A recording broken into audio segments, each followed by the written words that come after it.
International Raceway, the fastest track in the West. So it's all high speed, very little braking, and it just, it rewards a fast car.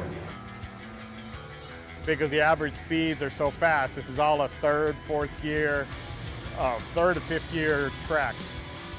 And they just resurfaced it, and there's some turns on here that are infamous, like the decreasing radius turn 9. It's a all or nothing corner, so if you commit, you can get out of there really quick. If you don't, your competitors will catch up to you. It's a lot of fun. I've been go-karting since I was around like 9 years old, so to be able to keep doing it and then apply what I've learned then to now and just keep growing, it's just a victory in itself. And like to be able to do it with my family, my dad and my mom, it's really cool. There's no money in this. It's for a trophy, and even for the people that don't get the trophy, you're battling with the guy next to you, and that's the reward.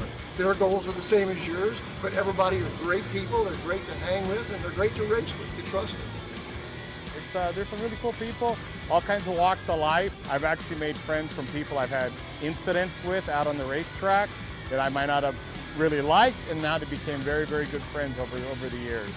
So that's why I'm here. I love how it feels to be here, and I have so much more to learn. I have so much respect for everybody out here. And that's what I wanted to add. Because being much less experienced and being in it but not in it to the degree that my father has been for so many years, when I come here I feel the camaraderie, and there's such a mutual respect across the board. You could have a lot of money, a little bit of money, 600 horsepower, 200 horsepower, but everybody's here for the same reasons.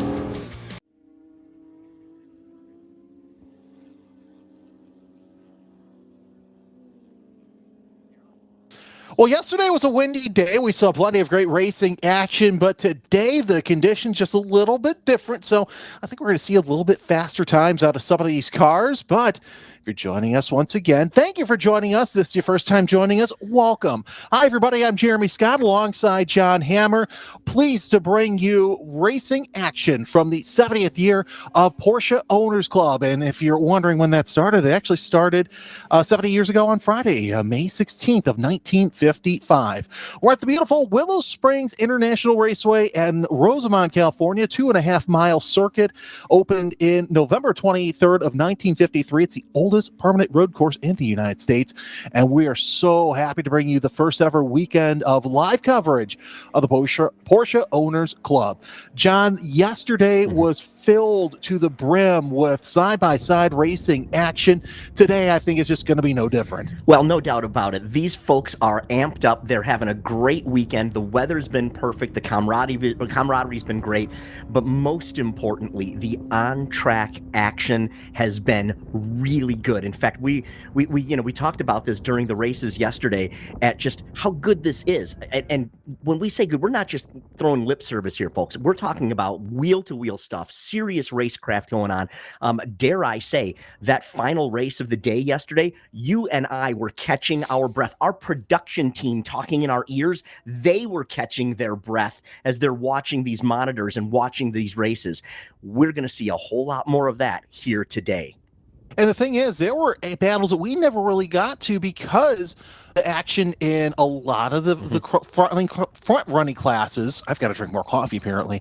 It was just nothing but tooth and nail. Where there weren't passes, there was still strategic racing action. And I'm sorry, that's what I love about multi-class racing. It's so good because as a driver, whether you're in the fast class and you're coming up on traffic, or if you're in a slower class and you've got the faster guys coming behind you, everybody has to work together. It's a give and take. Yes, they are races within races, and sure, it's nice to be the overall winner, but truthfully, the way we're looking at this, you've got to play nice for everybody to get through this, and we saw a lot of that yesterday. It was great.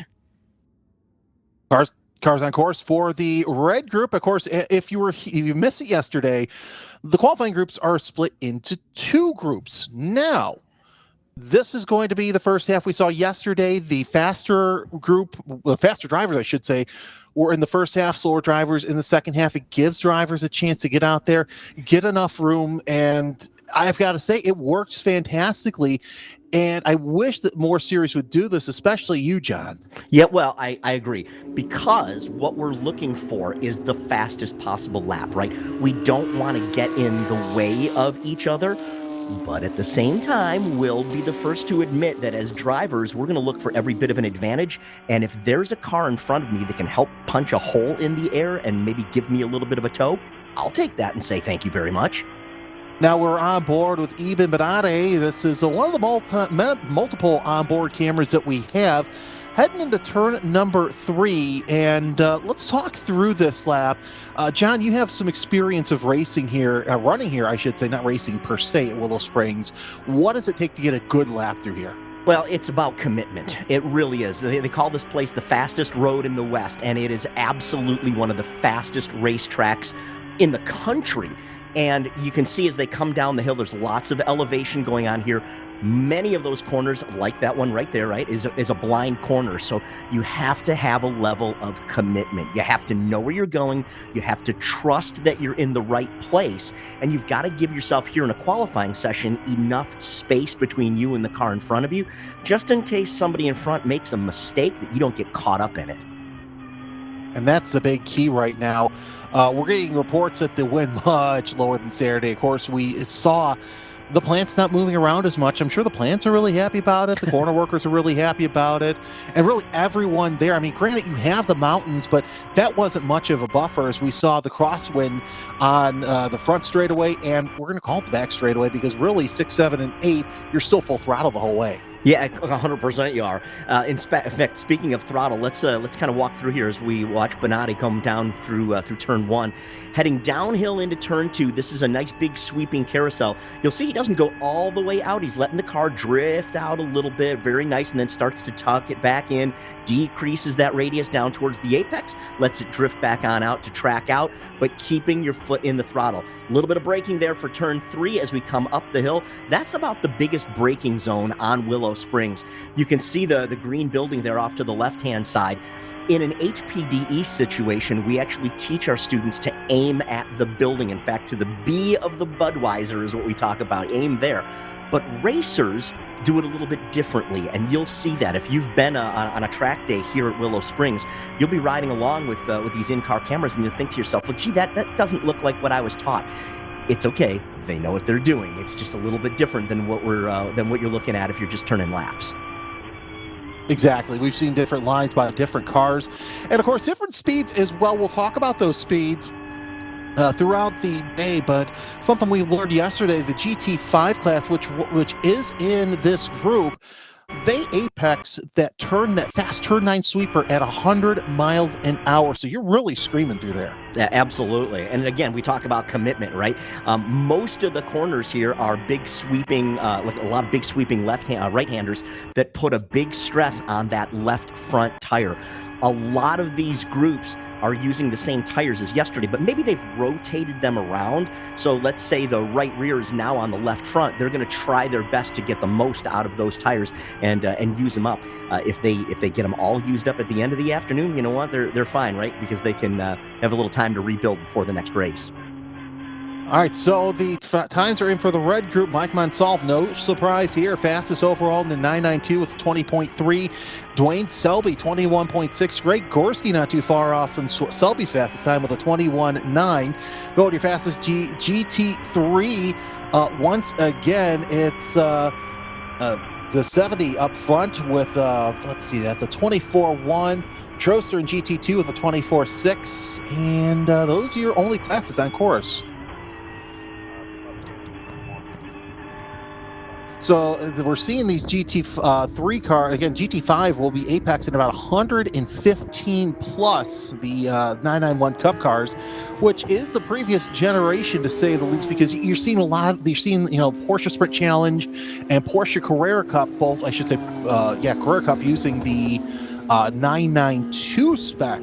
So, they're still very capable and fast cars. Well, that's actually something I really like about this series. The fact that if you've got the ability to get your hands on an older Cup car, you've got a place to play with it. These are still very fast, very capable cars. In fact, we've got one off right now at turn 3. Not sure who that is. Let's see if we can get that as they come through, come off of turn 3. So waving yellow, and that's one thing that we talked about yesterday is it doesn't take much to drop a wheel and go off, because this dirt will really suck you in. And especially with the high speed of the 991s, the GT3s, that's going to be very, very easy to do. And today, especially, we mentioned yesterday that the winds were slowing these cars down to about 1.5 seconds. So, okay, you expect that. Now you're coming into a corner probably 0.2 of a second faster than you were yesterday. You got to kind of adjust for that. You do, but at the same time, it's the same for everybody. So while it does slow you down, it's going to slow down everybody when you've got those conditions. The weather is kind of the great equalizer. I mean, heck, look, we're all Formula One fans here, right? And when we watch Formula One, we really get excited when it's a wet race, because it gives everybody the maybe a bit of equal ground. Kind of the same thing here. If you've got wind, if you've got gravel on track, whatever those situations are, as a driver, this is going to make you think and make you work harder, and that's actually really fun as a driver. Gorski goes up to the second fastest time, 1.4 seconds behind Mike Monsalve. Still have Gaviglia, your fastest in GT3. It's a sizable gap between he and Jim Salzer, but still, we still got the second half, which also will set kind of times for the rest of the field. Again, out there for the red group at Spec 991.2, GT2, and GT3. No kid, Monsalve just laid down a screamer, 119.7. Wow, it's the first time we've seen somebody down in the 119s this weekend. Clearly, the track is holding grip, and this is going to be exciting stuff. It really is, and it's going to be interesting to see the differences between yesterday and today, because we said the wind was just a crosswind on the front and the back portion of the circuit. If you're going into 1, you had a stiff headwind, and in 2, you had a great tailwind, but again, that led you into a little bit faster time into turn 3. So it's going to be interesting to see how some of these drivers deal with the 3, 4, 5 complex. Again, this is a 10-minute session for the first half of the red group, and then we'll see the second half come out as well. You know, the weather played a factor all across the country as far as motorsports is concerned, too. Obviously, qualifying for the Indianapolis 500s going on. You may or may not have seen Colton Herta got into a big crash yesterday on his first lap of qualifying, and a lot of the talk was the fact that there were huge winds there in Indianapolis between turns 1 and 2. So that caught him out, and arguably, Colton Herta, one of the best professional race car drivers in the whole country, it caught him out. And so for these folks here, again, same thing. We got to talk about how the weather affects them. You've got to be mindful of it. Well, of course, this is one of those tracks also that you don't have that much landscaping, whereas you go to somewhere like a Laguna Seca, which will be the next round of Porsche Owners Club, which we'll talk about that in a little bit. VIR, Road America, down by you in Carolina Motorsports Park. The trees help. Here, you don't necessarily have that. Maybe you have that building over there in turn 3. You have some of the garages there off behind 8 and 9, but that's not much of a help. You're still dealing with the elements no matter where you're at around this track. And the other thing we saw come into play yesterday several times, if you do put a wheel off here at Willow Springs, and it's not hard to do it if you're starting to push to 10 tenths, the exterior, the off-track section here, you can see here in the camera shots, there's a whole lot of dirt, a whole lot of gravel, and a whole lot of tumbleweeds. And the moment you touch that, it just instantly sucks the car right off the side of the track, and you're along for the ride. Well, something you're not seeing is you're not seeing a lot of shaking, because remember, this turn 9 camera yesterday, John, it was shaking up and down. You almost felt like you were in the car right there, but it's not. So it's going to be a lot easier for us to see and a lot easier for you to see at home as well. Well, I think that's great, because this is going to give us a great crystal clear shot. In fact, this particular shot right here, we used coming into the pit in from the exit of turn 9. We saw a bunch of action in the last race. What was it? The end of the second orange race yesterday. Yeah. We had 2 spinners that went off within, probably about a lap and a half of each other. We talk about how cautions breed cautions. it's easy to get target fixated on things, and that may very well be what happened to the second car when that happened there. But we've got great vision here on the track. In fact, off in the distance here, there's not just Big Willow, which is what we're racing on here, but there are other racetracks here along the Willow Springs facility. In fact, if you remember the old reality TV show, it was called Setup. It was on Speed Channel, Speed Vision back in the day, where they used Pontiac Solstices. Remember that? And they had a competition. Oh, yep. And they shot that here at this track on the next track over called the Horse Thief Mile. But this facility is just legendary and has been part of so many big time events in motorsports. It really has. And of course, it's also been a part of so many videos. It's been a part of so many shoots because of its proximity to Hollywood. And a lot of the race teams out west love to use this track. And there's no reason why you can't see why. It's a lot of great elevation. It's a fantastic facility. And look, the racing was great yesterday. I'm really excited to see what good action we will see today. We are just rounding out the top half of qualifying. We'll have the second half here shortly. Still, Mike Monsalve, your fastest in Spec 991.2. Alongside him will be Greg Gorski, but Gorski about 1.5 seconds back of Monsalve. Dwayne Selby and Eben Benade will be row number 2 provisionally in the 992, Spec 992, I should say. So a very interesting front half of the field for there.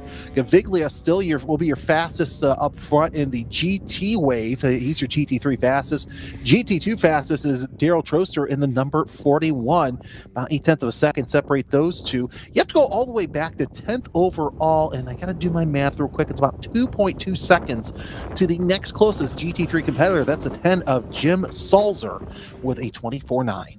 We see Monsalve coming in after making his hot lap again. Best wing that he's done so far, laid down that 119.7. Again, a second and a half up on the field. But Gorski, interesting on him, he had that rough race yesterday where he fell back at the front. That was not typical of the way he's driving out there. Clearly, he figured that out, got everything all wrapped up, and he's right back in the heat of things currently in the second spot in Spec 991.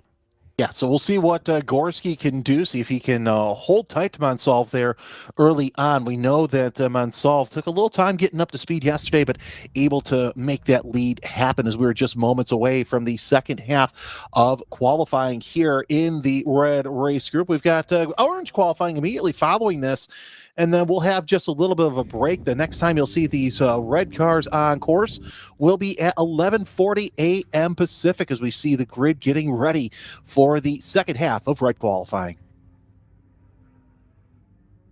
I always think about, as I'm about ready to get out on track, you've kind of got a mental checklist of the things you do.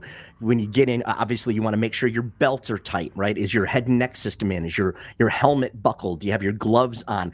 A lot of folks are very superstitious about the way they get into the car. I'll be the first to tell you, I buckle my seatbelt, my harness, the exact same way every single time. I lay my gloves in a certain position. I get all my things put together, and that's what these drivers are doing right now as they're getting ready for the second half of our qualifying here. As they looks like they're starting to come out on pit road right now. They maybe grab those seatbelts, tighten them down one more time before they come out on track and start scrubbing tires to get a little bit of heat in them. And this is the second half of qualifying. So we see the GT4s out on course. Some of the drivers that we saw yesterday with good races, Ryder Liu, Brad Keegan, those two I think will have another good races. We are just about set to qualify the second half of the field for the red race. It looks like we'll have Paul Barnes, Roland Schmidt, Brad Keegan, David Fabi, Evan Gold, Andy Sloan, Thomas Sloan, Ryder Liu, and John Armstrong taking lap times for this session. Tell you what, that GT3 race yesterday was phenomenal. It was so good to watch those guys battle. Again, Gaviglio, Keegan, and Lou were just, hammer and tong, just putting fenders right on the insides of each other, and it was just great, respectful racecraft. Hard racing, but nobody touched anybody, nobody put a wheel wrong. It was just good, hard club racing. Now let's talk about that with the GT classes. I have those also in the orange group, but this is a power to weight ratio like you see with most other touring classes around the country. But GT here, you gotta get your car dyno before you can get it on track. They actually do a 3 dyno pull, so it's not even just a single one. They take an average to make sure that it's a legitimate, fair pull there, and then the modifications that you can use on the cars will change the amount of weight or the amount of power that you're allowed to have. For example, certain classes you can actually have a selection of different tires. You can go for a really sticky tire, but you're going to have to carry more weight or less horsepower. It gives you more cornering speed, but maybe a little bit less top end speed. So there are options to get to the same goal of having the smallest lap time that you want, the shortest, quickest lap time. I know also that some of the polls as well take into factor the kind of tires you have. If you have wider tires, is that going to be something that, say for example, I have a 997 and I want to run it in GT2. Do I need to get different tires maybe for the dyno poll? Yeah, exactly. That's the whole idea, right? So that's what we're shooting for. We're looking for that. It's a lot like BOP in some of the big professional series, right? The goal is to make the racing great, but giving each of those teams a little bit of creativity. I personally live in the Charlotte, North Carolina metro. I'm in the heart of NASCAR country, and there are a whole lot of people that complain that NASCAR ain't what it used to be, because it has become a bit of a spec series, and there's just not that much that the teams can do. With a horsepower to weight ratio with variables in it, it gives the team the ability to maybe find something that plays into their hand, right? Maybe their driver likes a certain setup. Well, they can tune to that, but they can make up for it in other ways. So it's all about options, and options are a good thing to have when you're trying to be a championship race car driver. Hey, while we've upset people with BOP talk, let's talk about rewards, Wade. I want to talk about bring that back. We're also hearing that the GT is basically open rules. You can do run slicks to 200 DOT, the weight to dyno formula. So it's good to see that we don't necessarily in Porsche Owners Club take into account the kind of tires you run. Yep, for sure. Run what you brung, right? We've got a place, and again, we talk about this. There is a place for everybody in club racing. Whatever do you want to play around with a car that's going to give you a chance to tinker with a lot of things? We've got a place to do that. Would you like to be in a spec series where the rules are very, very tight and you can focus on being the best driver? Absolutely. We've got that as well. POC is a great facility to do that. And the people who run this organization are fantastic. You and I have been in meetings the past couple of weeks, and it's been nothing but fantastic. And I love this is one of my favorite series to work with because it's been nothing but what can we do to help you? Here's this, here's that. Making sure that we have everything to make this broadcast successful. So we got to thank Porsche Owners Club on that because they've just been nothing short of bending over backwards to make sure that this broadcast is better than what we can make it. Well, it's the first time we've ever done it, right? This is brand new for us. It's brand new for the POC. It's brand new for all of you that are watching here on YouTube and watching the stream. We appreciate every one of you guys, and hopefully we're bringing the stories that you care about, and we're showing the action here up on screen. So, times are logging for some of the drivers just coming out on track. Roland Schmidt, 26.1. Ryder Liu, a 26.3. Andy Sloan out there with a 28.5. Wow, that's a nice little drop of the bucket for him. He was running in the 30s, but now 28.5. 32.0, I should say, by Thomas Stones. I'm watching these times go through. Let's talk about Ryder Liu real quick. Car number 683. This is his third season racing, and he's been with POC the whole time as he runs in POC GT3 and BSR as well. And that just goes to show that you can race wherever you want, but if you're happy at POC or happy with the group, why bother going anywhere else? Oh, absolutely. Yeah, we always joke about how we come for the cars, right? We are here because we're car people. We are, and I'm going to call us car nerds, and I don't think anybody's going to argue that point with me. That's just what we are.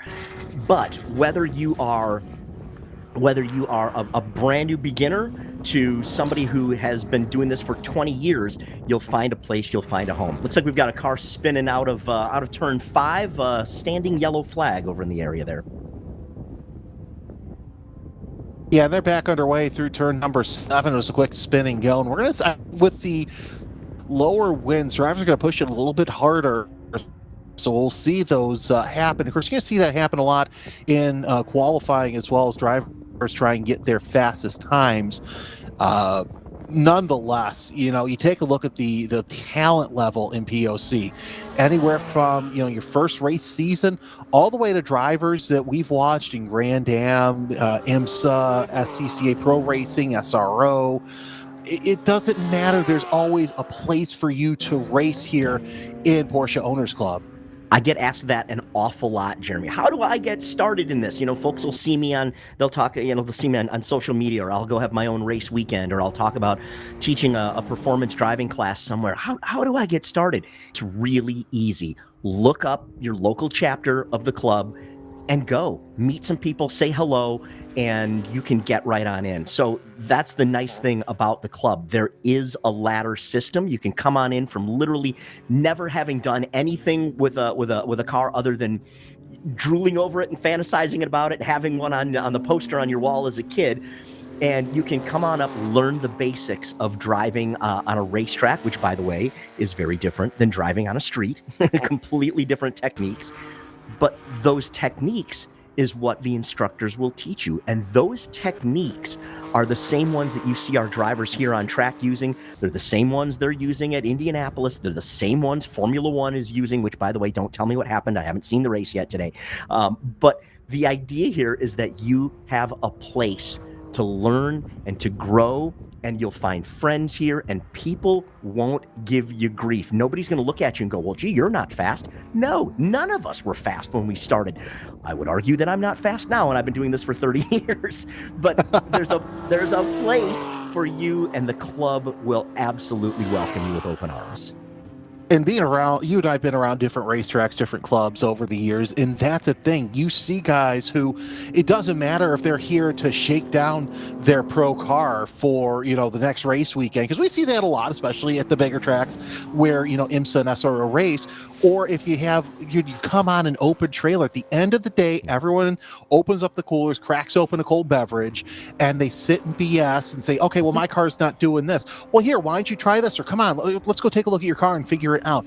It is a huge family. Yep. Case in point, last year, my first season with Porsche Sprint Challenge. Yeah, I knew a lot of drivers, but I met a lot of other drivers, and it becomes a family after a while. Well, that's what's so funny. I'll give you a great example. My son is 18 years old. He has been coming to the track with me since the boy was a fetus. And now he's got his own race car. He's coming up through the HPDE ranks. And at our event 2 months ago, our series group got together and they actually presented him with his own folding chair. I know that sounds kind of silly, but for us, that's a thing, right? That's a thing. Yeah, oh yeah. But they welcomed my son into our extended family. And It doesn't matter where you are within the group, you're going to see more of that. Looks like we got a spinner off the final corner coming off onto the front stretch. He's slowly rolling down pit lane. That looks like the 742, if I'm looking at my numbers correctly. Trying to see who that is, but yeah, quick spin and go off one of the Caymans. They're back underway, but I think we're just going to see that. But hey, at least the good news is the dust isn't kicking up as much as we saw yesterday. There was a little bit of dust there off of turn number 9, but again, this goes to show you drop a tire off, John, you're going to go for a wild ride. Yeah, you absolutely are. In fact, in that long shot you can see right now, there's still some of that dust that was kind of kicking up and flying off. We don't have the wind today that we had yesterday, so it may hang a little bit. I'm going to give you another point, too. As a driver, I'm looking around the corners and I'm looking off on the track. So as I come up the front stretch, for instance, I can do a quick scan off to my right, and I can actually see up towards the top of turn 4 from the front stretch. It's just a quick little view, but if I see some dust kicked up, it gives me a little bit extra knowledge to think, okay, as I'm coming down through turn 2 and coming up to turn 3, I may see something up the top of the hill there. Wherever I can go to turn my head and see the distance, and Willow Springs is great for being able to see off in the distance, that's extra information that I can use to potentially make myself faster. We're just about done with this qualifying session. Your fastest overall and in spec 991.2, Mike Monsall with a 19.7. Greg Gorski will actually a lot closer than we saw yesterday from a lot of different drivers. Dwayne Selby, 21.2. So it's going to be interesting to see what he can do there. Your fastest in GT3, Brett Gaviglia with a 22.8. His car's coming down for the final seconds of this second half of the red qualifying session. Darrell Troster with a 23.7 out of GT2, the number 41. And I think I see Thomas Stone there with the GT4 time of 31.3. So this is going to be an interesting race. So talk about Troster, the car number 41. He's been racing with POC since 96. Started club racing in 95 with a 944 turbo. I want to talk about that in the next session because we see a couple of 944s in that group. And lots of PCA, POC, also race in the competitive NASA Utah region. But really the story here, a lot of Porsche experience, ran the Pirelli Cup, which is, I believe now the Porsche Sprint Challenge West. In the 996 Cup, he was a silver class champion in 2014. So a lot of bouncing back and forth, but mostly staying within the Porsche family. And you see that once you get into a Porsche, chances are you're not going to get out because they're just such a fun platform. Well, and they're reliable, and it's a great value for money. I mean, let's be honest, no racing is cheap, but if you're going to go out there, you want to get the best bang for your buck, this is a way to do it. Hey, I got to call something out here. GT3, our first three competitors, right? Gaviglio, Keegan, and Lou, who were the three that were beating each other up in the race yesterday. All three of those cars covered by less than 0.2 of a second. Boy, this is going to be good stuff. Oh, cannot wait for this GT3 battle. Yeah, looking down the field, going to have a couple close battles as well. A GT2 is going to be a close one between Heldman and Barnes as cars coming across the line for the final laps of this qualifying session. And in spite of Monsall, with once again, looks like he's just going to might run away in high, but in racing, you can never be too sure. Gorski, Selby, and Benade looks like 2, 3, and 4. That's going to be a fun battle for the podium as well. That's what I love about qualifying. You can kind of guess what's going on, see, and kind of estimate what you might see in the race. But once that green flag drops, anything can happen. It does. You get what we call the red mist, right? You put the visor down, you get focused on things, you start gritting your teeth, grabbing the steering wheel extra tightly, and you just make things happen. So, yeah, while there's a pretty decent gap in some of the classes, don't let that fool you none.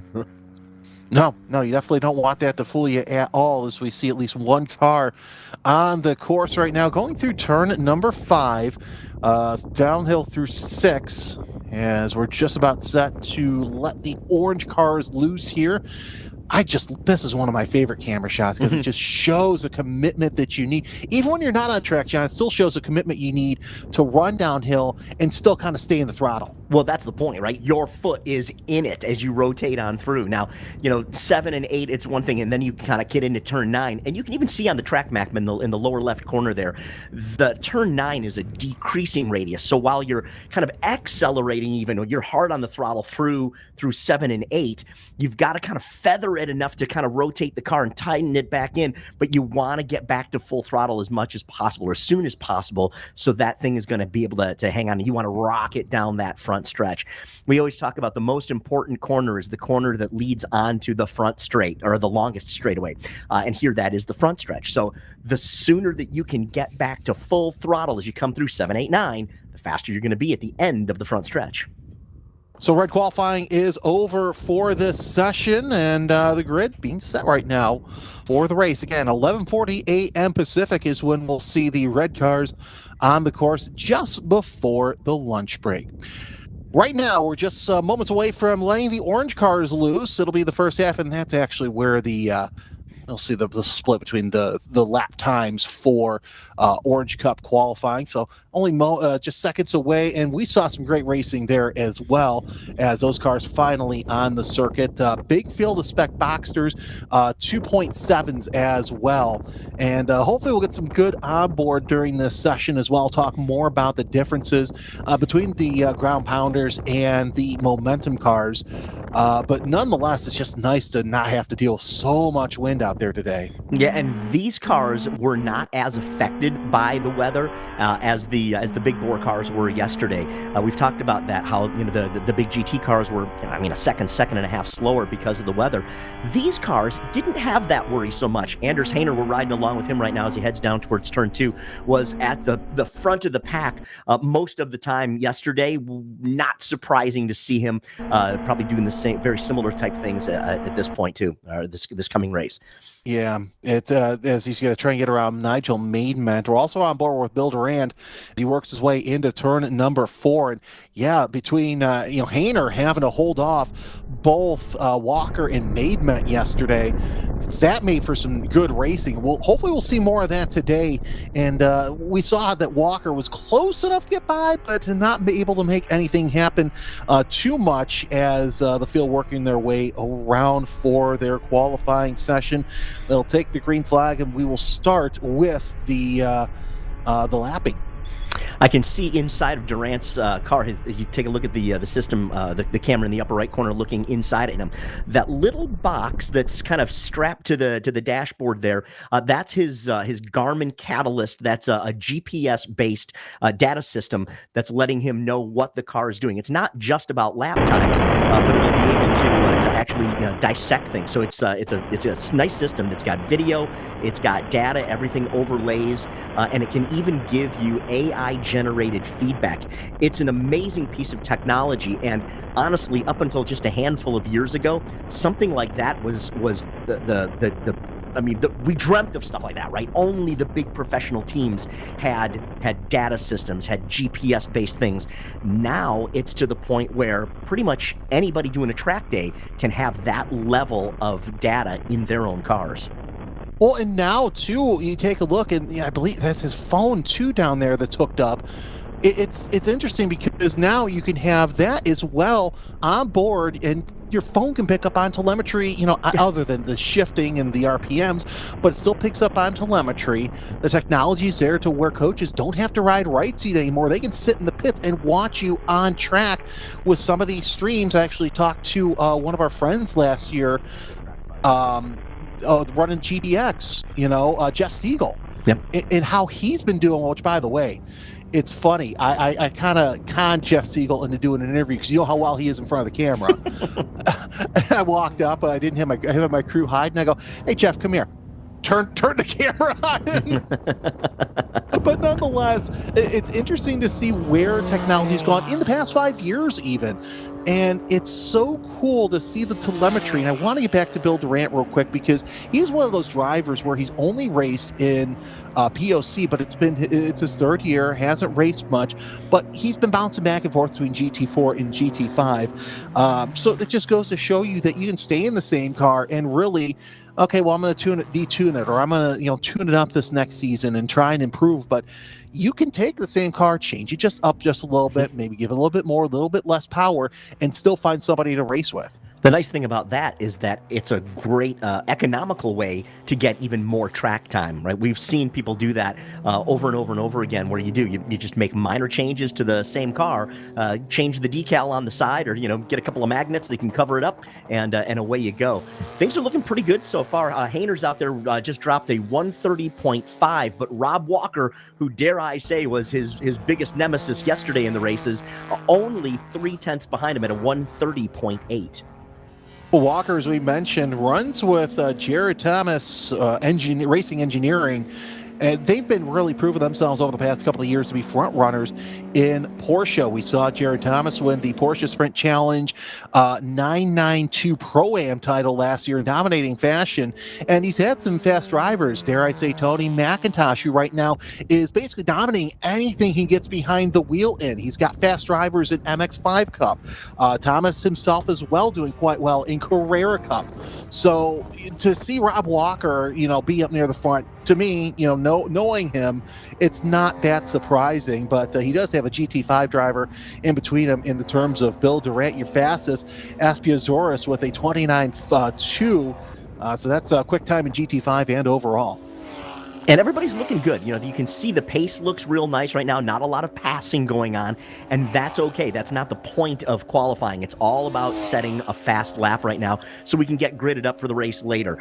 Now, again, I've mentioned earlier, as a driver, if I can get myself close enough to the car in front of me, every little bit of a pull will help. I mean, if it saves me a half a tenth here and maybe a half a tenth there, before you know it, that starts adding up, and that can be a couple of tenths or even more.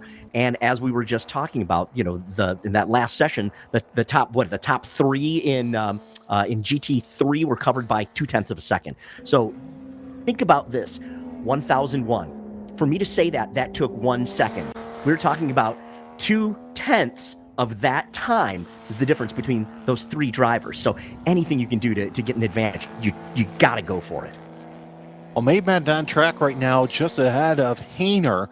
Maidmet running a 31.1. Let's see what he can do this next time by. And again, here's the rub with the Boxer spec. I wouldn't say it's a rub, but it's a really neat feature.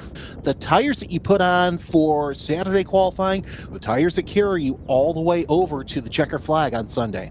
And that's really important, because as a driver, you want to drive 10 tenths all the time, but you can't. You just can't do it. You've got to be able to hang on to it and save those tires. It's very, very easy to burn up a left front tire here at Willow Springs.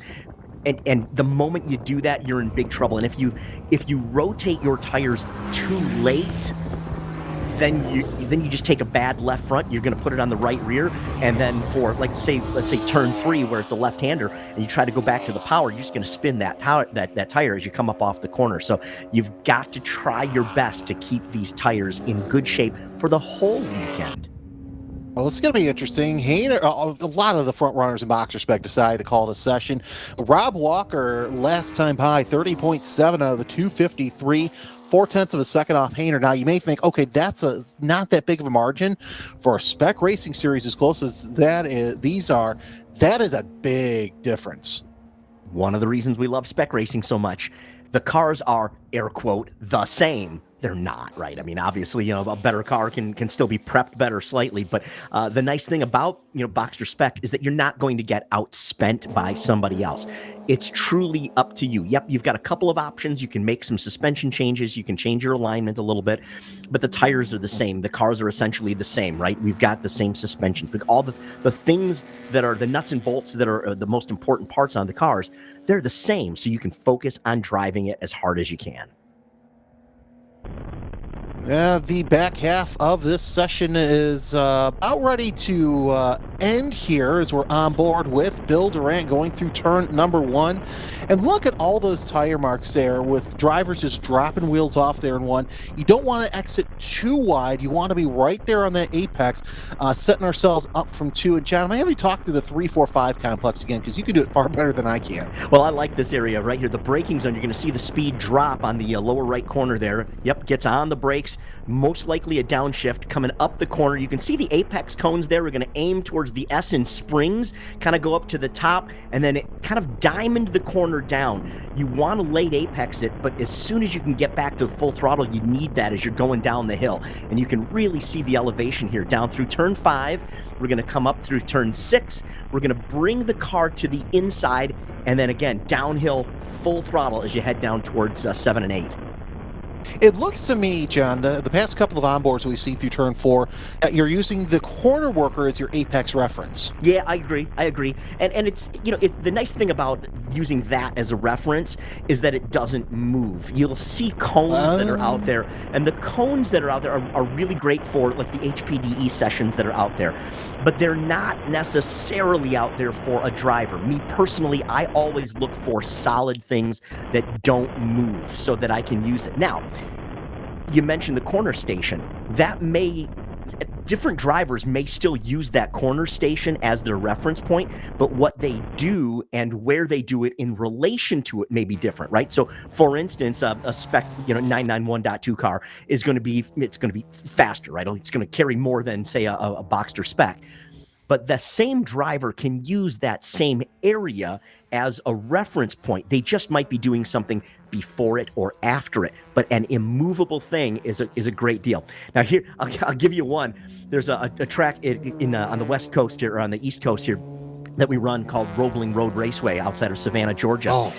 Been racing there for almost 20 years. And I've got the spot in turn 3. There's a little patch on the road. Literally, there's an asphalt patch on the track. And I knew that if I could get my right front tire on that, I could commit full throttle through that corner until they repaved the track a couple of years ago. And it went away. Well, remember, I'm going to go back to a track you and I know very well, the North Circuit Audubon Country Club. Oh, yeah. North 6, that double right-handed apex. Yep. If you were over that patch, you could get a good exit off that tighter second apex. Well, of course, they repaved that too, so oops. What's funny too is, and again, I know our audience here, we're all car people. Odds are pretty good that you're not shaking your head wondering, what are these knuckleheads talking about? But we really do look at things like cracks in the track or changes in the pavement, because if it is an immovable object, something that doesn't change, I can use that as a reference point so that I can judge my braking point, my turn in, my apex, my pickup, my throttle pickup, and my track out. All of it works together. Yeah, and that's how you get the fast lap. You talk to some of the faster drivers, like your Andy Latleys, your Spencer Pumpellis, your Bill Auberlins, and they will tell you the same thing that we are. Well, yeah, they just do it with a little more credibility. Wow, yeah. That's very true, true. But I know what you're saying, but you're absolutely right. Here, the point is that whether it's a 4-year-old in a cart to Lewis Hamilton in a Formula One car, everybody is doing the same basic mechanics. We talk about here at Willow Springs, it's 9 corners. You're like, 9 corners, that's nothing, compared to like a Coda that's got, 23,000 different corners. Yes. Here, you're like, okay, 9 corners. It's not that tough. It's not. You're right. It's not that tough to learn, but you will race here for 20 years and not master this place. And that is where the real challenge is. Your initial growth as you come up the ranks and you start racing here. You'll start a weekend and you'll pick up, 2.5, 3 seconds a lap that weekend. 5 years from now, you're going to be fighting for 2 or 3 tenths. So a case in point on the track patches, you see the drivers who turn 8, how they've got the bounce. So there's that washboard there in turn 8. Well, the new owners that we've been talking about off and on, we'll talk more about that throughout the race. They're going to redo the surface and make it an FIA Grade 2 facility. So you know what that means, John? Yeah, absolutely. That's a huge deal. Plus, it opens up opportunities for maybe other series to come on by here. That's great. But yep, and we talk about how bumpy turn 8 is. You can see that on those in-car camera shots where the drivers are fighting at the wheel. And from the outside, it doesn't look like it's all that tough. But inside, it's bouncing the car. And then, of course, when it bounces the car, it changes the balance of the car. It changes the contact patch. We talk about all the different physics that go into, all that minutia. Is it just 9 corners? Sure. But there's so much more than that. And you think, oh well, that doesn't look like a corner, but here's the thing: you get it wrong. You get offline a little bit, and it's just going to suck you into either a slower lap time, or B, it's going to suck you right into some of that agriculture out there. And we've seen how drivers have handled it, and it's going to be it makes for some very interesting racing. We're almost done, about ready to let the second half of the orange group out for their qualifying session. Espia Zuris with your fastest time, 29.2. Anders Hayner with a 38.2, your fastest in Boxster spec. And then you got to go all the way back to Vivek Hazari, your spec 2.7 fastest qualifier with a 33.6. However, we still have some other drivers out there to basically run their lap times, as now all of the Group 1 cars are into the pits. And that was a solid session. That looks really good. We didn't see anybody going off. We didn't see any real silliness. We just saw good, clean lapping as they work to get the most out of them. Now, one thing I'm going to pay attention here to as we come on by for the second half of this qualifying session is that the tires come in. They're coming out of the pits. They're cold tires. The track is starting to warm up, don't get me wrong, but it usually takes you about a lap and a half to legitimately get some temperature in these tires. You don't want to overheat them though. So, in a 10-minute session, we're talking about getting maybe 5. Maybe you'll get a 6 laps in. Realistically, you're going to get about 5. Now, your sweet spot is going to be somewhere around lap 3 or lap number 4. So if you can make it at, say, lap 3, where you can get a flyer going, that could very well be your best. If you wind up on a little bit of traffic, or if you overcook it just a touch, right? If you wind up going 11 tenths, you may have to revert back to lap number 4. You may have to gather it up a little bit. But that's what we're shooting for. Somewhere in that lap 3, lap 4 run as we ride along with Phil Town, that's where we're going to see the fastest laps here in qualifying. So here's what's interesting too. We're running already a little bit warmer than we did all day yesterday. 68 degrees is the temperature. Supposed to get up to a high in the mid 70s. So already we're probably seeing track temperatures maybe in the 90s right now. Well, and that's just going to keep going higher and higher, right? And don't forget, track temperature and air temperature, 2 very different things. Yep. So track temperature, very important. Now, it can be affected by air temperature, sure, but it also has to do a lot with the way that which cars are on track, right? A big car, a big heavy car with a lot of horsepower, that actually generates heat on the track as well. So all of those little things kind of work together. We'll have a track temperature here shortly, because one of our wonderful DriversEye live techs said, you know what, I think I can do that for you. As I said, I'm board with Phil Town. Always love when I hear, hey, I've got a temperature gun. I gotta find mine. Anyway, Phil Town, this is 3rd year racing, but 2nd in POC. He's also raced in a series that we cover here. It's a World Racing League, which, by the way, over the years, they've been really growing, much like this series. But what's interesting is Bill also runs GT4, GT5, and he's slowing down. I think I know why, trying to create a gap, and that's kind of normal for these drivers. They want to create that gap so they can get fast. They can basically have their own track themselves. Yeah, that's exactly what we're shooting for. That's exactly what he's seeing as he's coming up onto the front stretch here. We'll start to see him accelerate down. Now, this next lap for Phil is not going to be his fastest. Well, then again, I say it might be. I don't know. Let's see, because he was a little bit slow coming through 9. If it's me, I want that full head of steam coming out of, say, 7, 8 into 9, and then I'm going to rock it all the way up here. But that said, there's nobody in front of him right now. So he's going up the hill at 1. You exit turn 1. You come down the hill. Car gets a little bit light as you set up for the right-hander here at turn number 2. The car rotates through. You can see he's about mid-track, maybe a third of the way over. He's going to start to tighten it up right there and then let the car start to drift out. What we're trying to do, you'll see the cars go outside, inside, outside, and essentially straightening out the corner as much as possible as he climbs the hill here at turn 3 and up into turn 4. So now as they come up through 4, he's only going about 2/3 of the way out on the track, gets down to the apex, and full throttle as he comes down the hill. I like that commitment. That's very, very good. Nice and smooth. You don't see the car bouncing around a whole lot. You don't see his hands bouncing too much in the upper left corner of the camera shot there. He's just nice and comfortable. The car looks really good, and Phil looks very confident in it. And let's hang here as he heads to turn number 8, sets himself up for 9 as well. Yeah, really still gaining speed through the stretch. Last time by a 2-minute lap, but again, this really was the setup for the flyer lap. Let's see how he does. The driver he's trying to catch up to, of course, he's in GT5, so Zoris the fastest with 29.2. Let's see, he does coming across the line. The driver of the number 948, second fastest overall and in class with a 29.8. One car off in turn number 9 as well. And amazingly, we talk about focus and you talk about commitment, that didn't mess up Towns' lap. He was on a flyer and clearly it worked, even though that red car was going off at turn 9, kicking up all that dust. I'm sure he gave a quick little eyeball off to the left, but saw that everything was clear, kept his foot in it, and came up with a great lap. Well, here's the president, John Momeyers. We're on board with him. Car number 6, we talk about acceptance for everyone.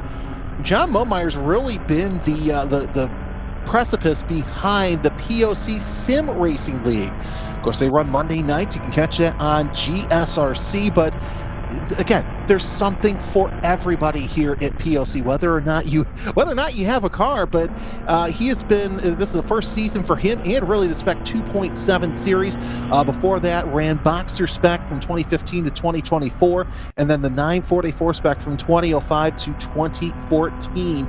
And it's amazing how, in general, John, that the 944 Spec platform has grown over the past couple of years. It has, because it's accessible, right? It's a great place to go. You can sit there and enjoy that time, and you can see Momeyer's off of it right now because his last lap was his flyer, and he took the pole for Spec 2.7. But that's the whole idea here. It is a great class to go. You know, all the Boxsters are great cars. They're well balanced. And I'll again use my air quotes. They're easy to drive. At the limit, all cars are challenging, but it's an approachable way to go wheel-to-wheel racing and become part of this action. Indeed, and it just makes life accessible for everybody here, and that's what I love about racing, especially. It's so inclusive. You see people they look at racing and they think it's like that series that is headquartered right by where you live, John, but it's not. It doesn't. Just as long as you're a nice person and know what you're doing, you will be accepted in almost every paddock. Yep, for sure. And here's what I like about it. It is, you use the word inclusive, anybody can drive a car. One of the things that I've regularly said in my classroom instruction programs is that I don't care if you're young, if you're old, I don't care what color you are, I don't care what background you're in, I don't care if you're a guy or a gal, it doesn't matter. The car doesn't know if you've got mommy parts or daddy parts. The car cares how you drive it. And that's why motorsports is arguably the greatest racing for everybody to be in, or the greatest sport for everybody to be in, because the human factor, don't get me wrong, at the high end, sure, Formula One and IndyCar and all that, don't get me wrong, I get that, but there's no limitation. People can turn a wheel and operate pedals. All people can do that. Well, you take a look at some of the fast drivers. Now, I'm going to use the Porsche platform once again.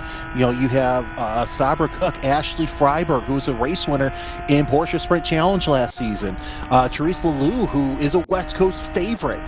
They are hot shoes behind the wheel. Lonnie Unser, she's been on the podium the past couple of seasons, and Lonnie as well as I do. That Unser family is fantastic, but I think Lonnie's a star in the making. Oh, I totally agree with that. 100%. Maybe even with that last name, kind of under the radar, do you think? Oh, very underrated. The last season I had a chance to spend time with her and her dad in the Porsche Sprint Challenge paddock, and I'll tell you what, they're some of the greatest people. But Lonnie just, she was quick in Spec Miata.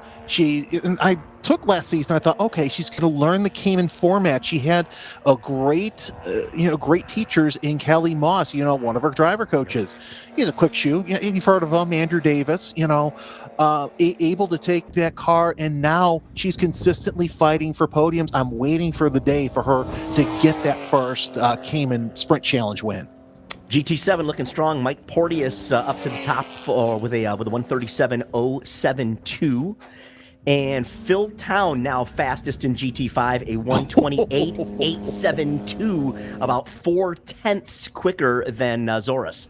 So one has to wonder if that little lift off the throttle there, how fast that lap would have been if that car Right. didn't go off in turn 9. Yeah, absolutely. I mean, it's still gonna mess with you, right? Even though you can see it off in the distance, even though it wasn't on the track, there was a little gasp. I promise there was a little gasp at that moment. Well, there has to be, especially if you have a yellow. And we're just getting word. Oh my goodness, Anders Hayner missed his old track record today by 1/10 of a second. Wow, how about that? Oh. I mean, we knew it was quick. We knew that was quick. Wow. We knew it was quick, but also remember he's been running these tires all weekend. Yeah. So to extract that much out of the car, out of the tire before your race is just phenomenal. How can you not be excited by that? At the end of the day, to still turn basically track record laps on old tires in the heat of the day. Super cool. Well, daughter Alexander Hayner's also on the course. Let's see where she is in class right now per qualifying. Sits 7th, but you know what? That's not representative of her racing history. What I like, first of all, she calls the color of her car tangerine, so that's fantastic. But she's been racing for 10 years. She's raced in SRO, in GR Cup, GT4 America. Both of those that we know are fantastic, great racing series. Actually watched a little bit of GT4 action before this race. Also competes in the brand new McLaren Trophy Series in Pro-Am, and they're leading the championship. You know, those Pro-Am series are very, very interesting to see. I love the formats on that. I think it's pretty fantastic, but it's great because it gives those, and I'll use my air quotes again, the amateurs, the opportunity to be out there with a pro level driver. There's no way you can't learn when you're in a situation like that. I'll use a good example is my Mark Miller. So Mark Miller's been through IMSA for 1,000 times. He's raced at Le Mans. He's raced at the Rolex 24, and he does a lot of Pro-Am spec type series, endurance racing type things. He's done. I think he's doing what Lamborghini. I think he's doing this year. He's doing Lamborghini. He's actually doing some GT4 as well. And some GT4, yeah, right on. But what a great example of a guy who's literally his job now in those series where he's carrying the car or he's sharing the car with an amateur. And again, we're using amateurs with our air quotes. But his job is to help them get up to speed. He's taking his professional racing experience, turns it into talking points. They go over data, they talk about things, and they can get that other driver faster. Ultimately, the idea here is to have two drivers that are very, very quick. So looking at the McLaren Drivers Championship Pro-Am with Alexander Hayner in the points lead, guess who her co-driver is? Who? It's another under-the-radar driver, Jesse Lazar. Oh, yeah. Oh, for sure. Oh, absolutely under the radar. Totally. Yeah. Tons of talent. You have also tons of talent up and down that Pro-Am. Kanan O'Connell, Andrew Davis, Spencer Bucknam, Eric Fulgaris, who's a fast driver, Rafa Martinez, remember that name as well, and John Capestro Dubet's also in that class. So lots of hot shoes in there, so you really have to battle tooth and nail to be a points leader there. Looks like our speeds are about the same as we're closing in towards the tail end of this session here. All the top speeds are all hanging tight there, which is exactly what we expected, to be honest with you. These tires are starting to get warmer. There's no need to really push it.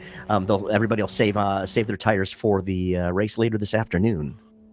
Yeah, your class leaders look like this. John Momeyer fastest in Spec 2.7 with a 33.1. Like Porteous with a 37.0 in GT7. Anders Hayner's, we said, 10th off his lap record time here at Willow Springs, 30.2. Looks like the top four separated by a second, but there's going to be gaps again where you see clumps of racers all together, so that's going to be a fun race. And in GT5, Phil Town fastest there and overall with a 28.8. So that's going to be a fun battle between he, Zoris, and Durant. And we've got a ton of in-car cameras too for us, and that's going to be great. Looking forward to seeing those from the we talk about driver's eye, from the driver's eye view, from inside those vehicles. We love being able to bring that. And I got to tell you, the technology to do that, how impressive is that? We're here at a club race, and we've got a full broadcast. We've got in-car cameras. I mean, this is not amateur racing from just a handful of years ago. I'm impressed. I was going to say 15 years ago, when I got started, if you remember, that was when the advent of GoPro being able to stream started out, but you had to have a hotspot in every corner to do it, or, spend money and just get a helicopter up there to have the microwave. This, you could just have, catch it up on any of that. And it looks like that we are done with this qualifying session. So, John, both groups have been out. They've set fast times. What are your thoughts? I am seeing speed, but I'm also seeing a lot of patience. And I think that is going to play into into the races as we come forward here. Now, everybody's kind of running out of tires at the end of the weekend here. They're excited as a driver. Crews are certainly excited, but they've got to be able to hang on and make things last. So, these races they're not long, but they're also not short. At, say 25 minutes, you can get a lot of laps in. You can do a lot of damage in 25 minutes. So we're going to give everybody a chance to gather it all up and see what happens when we get on track side by side and ready to go racing.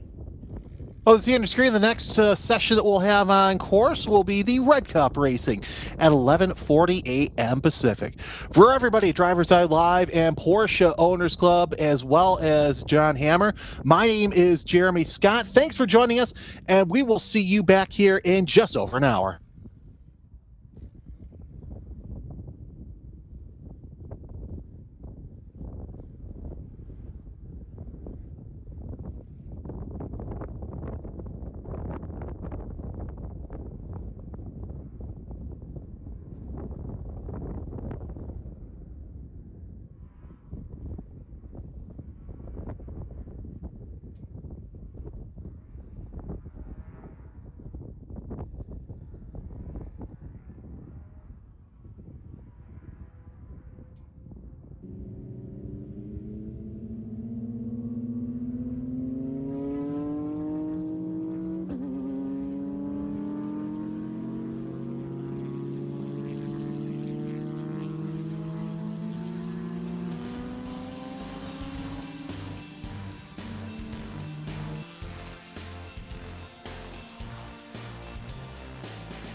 It's time to go racing for the final time this weekend for both the Red and the Orange Cup. But first, it's the ground pounders of the Red Cup. Hi, everybody. I'm Jeremy Scott. John Hammer alongside me as we bring you live flag-to-flag coverage of the 70th anniversary of Porsche Owners Club here at fabled Willow Springs International Raceway. John, we saw a lot of great racing yesterday, especially in the middle of the 992 class and the GT2, GT3. But as we roll off, got a little bit of time. So let's go over the grid real quick. As the front row, it's kind of changed, kind of not changed. Mike Monsalve is your pole sitter. He'll be alongside Greg Gorski in the 124. And looks like I've lost my screen. Well, how's that for timing? Perfect timing. Go ahead, man. Sorry. All right, so row 2 will be Dwayne Selby, the 52, and Eben Benade in the number 16. As you see at the bottom, there's your row 1, row 2. Row 3 will be Anna Predskew and Jarrett Weisling. That will make up the spec 992 class, 991.2 class, I should say. Over to your GT2 wave, it'll be Daryl Troster alongside John Heldman. I'll make up row 1. Row 2 looks like it will have Paul Barnes and Roland Schmidt in GT2. Your fastest GT3 qualifier is Brett Gaviglia alongside Brad Keegan. 70 and 21 will make up that row. And the next row for GT3, Evan Gold and Jim Salzer will be alongside each other. Ryder Liu also in the field. Take a look at row 3 for GT3. Jim Salzer, as we mentioned, and David Fabi will make up that GT3 grid. Also, as you are looking at the red grid, we're seeing Andy Sloan and John Armstrong in row 4. Bringing up the sole GT4 class driver, it's Thomas Stone in the number 254. 19 cars set to take flight here in this first race of the day. It'll be the second red race for these drivers. John, what are we expecting? We're going to expect a lot of competition. This has been a lot of fun to watch so far this weekend. We talked about in GT3 how Gaviglio, Keegan, and Liu were all covered in qualifying by less than 0.2 of a second. So they gave us a great battle yesterday. We expect more of the same here. And then same thing, we've got spec 991.2. Those cars are spec cars, so they're all quick and equal. Monsalve obviously out front, but Gorski came back from some sort of issue yesterday that had him slowed up, but he's right back in the hunt of it today. We'll see if Gorski can be the thorn in the side of Monsalve. Of course, those two on the front row. There's your spec 991.2, and then the GT 1 through 4 right back there. They'll have their own wave. We'll catch both starts as we can. Of course, yesterday we saw both start. Obviously the 991.2 start, and the GT 1 through 4 start was able to be seen back on that turn 2 camera. So glad to have you with us on the second day of racing here at Willow Springs. Side-by-side action as the cars making their way around turn number 9. Nice and tight formation. And of course, we are missing one driver today, but that's just the nature of weekend racing. You're just going to see sometimes some drivers won't be able to make, as we see the pit side camera watching the field come off of turn number 9 in side-by-side formation. They'll start to pick up speed just past pit in. That's where we saw them do that yesterday as well, as we're seeing our front row really pick up the pace. We'll see the green flag here in just a little bit, and indeed we do. The green is out. We're 2-3 wide near the middle of the pack and off into turn 1. Your leader is most likely the pole sitter as they go through turn number 2. And yeah, it is. Oh, look at Gorski falling back 2, 3, 4 positions. Yeah, must have had a bad start going there into turn number 1 and definitely fell back some. Again, but it's got to be frustrating. Here's what he's got to watch now. He's got to talk about recovery and about not goofing up. He's got this red mist in his eyes right now. He's frustrated through these first couple of corners, knowing he gave up position. He's going to have to fight back. GT 1, 2, and 3, as well as 4, taking the green flag for the first time. Looks like the Gorski only lost 1 position, so that's the good news. The bad news is first and second place, they've opened up a little bit of gap already. We do see the 87 of Mike Monsalve there. And look at Gaviglia. He's got Keegan up his backside once again, so almost a repeat of yesterday's race in the red class, where GT3 all nice and tight, especially through the 2, 3, 4, 5 complex. Yeah, not surprising by that at all. I mean, Keegan Keegan's been driving great this weekend. He's had a ton of pressure for Gaviglio. He hasn't been able to get by, but he's done a fantastic job. Keep an eye on the 683 as well. Ryder Lou had a fantastic race this morning, or yesterday, and had a great qualifier this morning. Expect to see him up front.